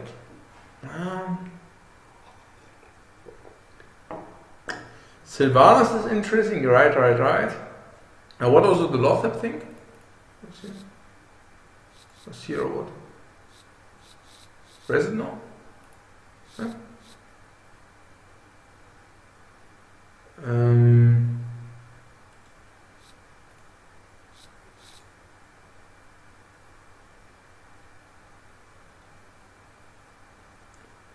Yeah, but the thing is, 60% doesn't mean 60% here, right? I mean, Lothep, I would have wished that I would have also put it in. Oh, all the work for all the time wasted. I mean, now we have 6, but we also have like 61% yes to Lothep. But that doesn't mean that it's 61 here, right? It only means... What does it mean? Does it mean 30%? Yeah, probably 30% or something, right? I mean, so all the guys who would have actually voted for something else, oh, that's so... okay, so probably 30% or something, right? Can we say that like this? Probably it's not that easy, right? But I don't want to do it now. Let's not do we don't do a new straw poll.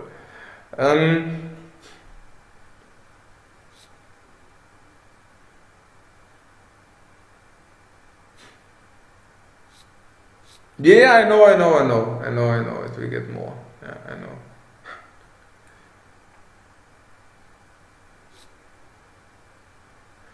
Yeah, no battle cries, yeah, but why? I mean, it doesn't make sense, right? Doesn't make sense.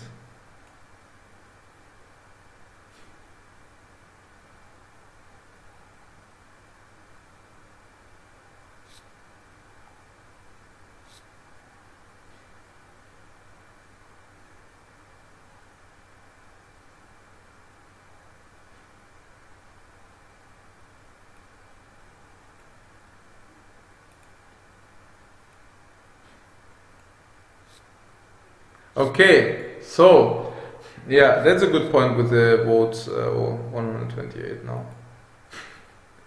Yeah, okay. Yeah, forget the poll. I won't take a look at it. So it's also very liked. The card is also very much liked. And I have to say, perhaps we should put in Lothep. But is it really is it really okay? I really don't like Druid of the Claw, by the way. This is something I have to say. Like, I don't like him at all. I know there is the argumentation, yeah, it's 4/6 taunts, so sometimes it helps you. In my experience, 4/6 taunts is literally simply bad. Like, 4 or 5 mana, that is, because it dies against the tempo decks anyway. Also, like against the tempo decks, which are usually, well, tempo mage, they can simply fireball it and then it's simply gone. Also against mech mage, the same. They're usually ahead, so they simply fireball and then they punishes you into your face. Against Paladin, the 2/2 will get the Blessing of Kings, and then Divine Shield trades against the 4/6, and you are simply gone. Or they have True Silver. Yeah. So I don't know. I just then a lot of people are saying you can charge him, but I really have to say, like, I cannot. I mean, okay. First of all, that I charge him into another minion. That's really rare. I mean, that's really, really rare. I know sometimes you can charge him into Sorcerer's Apprentices, but I don't even want to do that. I am probably the only minion where I would really like to do, but where I probably would do it is Flamebaker. But it's also not by far. There are perhaps also other. Okay, so charging it into minions, let's say that's nearly irrelevant. Okay, so charging it into face for lethal. To be honest, guys, it just doesn't happen that often. At least not to me. Like, either I played him before I can play it in the raw, or people actually play around it. People usually even play around the combo. So, chances that you can burst them with Druid of the Claw into raw, if they actually play even around the combo, are not that high. And then very often I simply win by Force of Nature and raw. So whenever I have Force of Nature in the hand, the Druid of the Claw charge option is basically already forfeited. Yeah, turn 8, I know. But turn 8, you usually don't have lethal with Druid of the Claw and Savage Roar. So it is simply like, whenever you have Force of Nature already in the hand, the charge option of the Druid is basically completely irrelevant.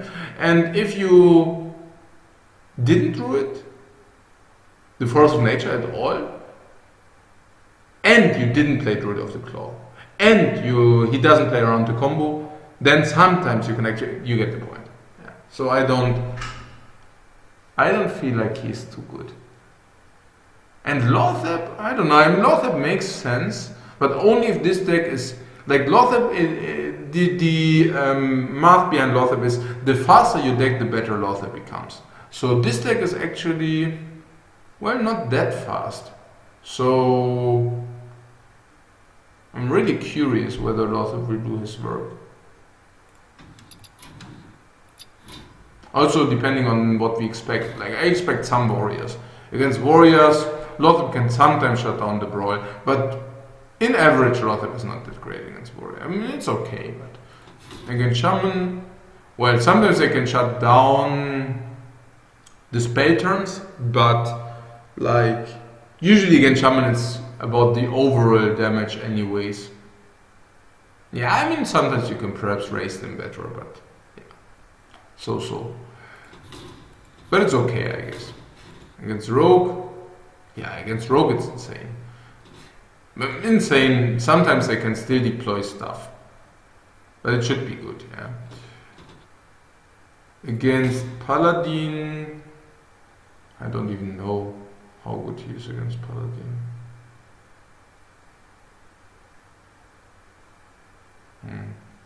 Not that good. Against hunter, not that good. Against druid, yeah, that's okay, right? Against warlock, which is usually Reno warlock. Well, against warlock, I see it because what you can do is actually you expand, and at some point, sometimes you would overexpand if you play the next minion. And in cases where you would, I mean, I don't even know about the overexpanding, because like usually if you would overexpand, if you would play the next minion, I usually play the cantrip minions then. So if I already have a decent board and I would know, okay, if I now play the big minion, then I would overexpand, then I usually simply tend to play the Ancient of Lore to draw 2 cards. And if he then removes the board, we just have enough stuff to replay again. Or like an Azure Drake. Yeah, so it's not even. And against Tempo Mage, well, against Freeze Mage is also extremely good, of course.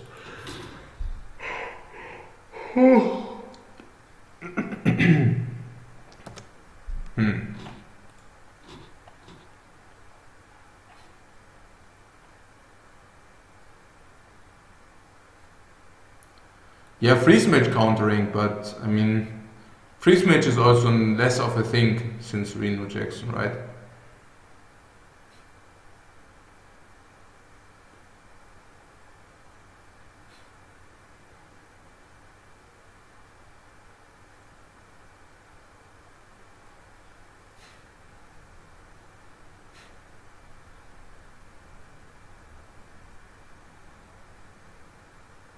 Yeah, the first druid is always better than the second. I mean, keep in mind that there's, again, diminishing returns, like always. Like, you will never ever, like, you will never charge 2 druids, right? So, whenever you will have 2 of those in the hand, you definitely, you even lose all the value. Like, the second one you draw loses all the decision value. Yeah, so, you get the point.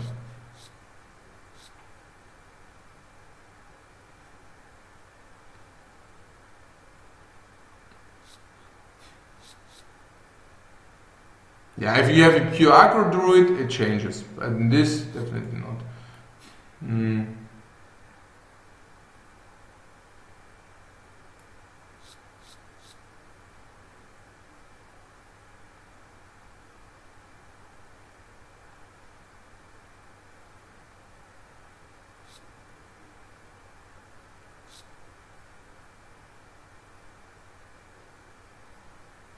Yeah, usually if he has like 4 mana card to counter your 5 mana card, that's really bad.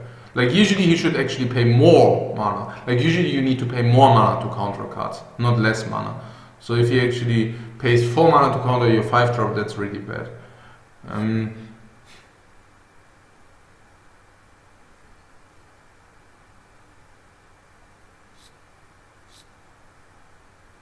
Yeah, okay, Lothar is not as good against aggro, so perhaps we should really put it in.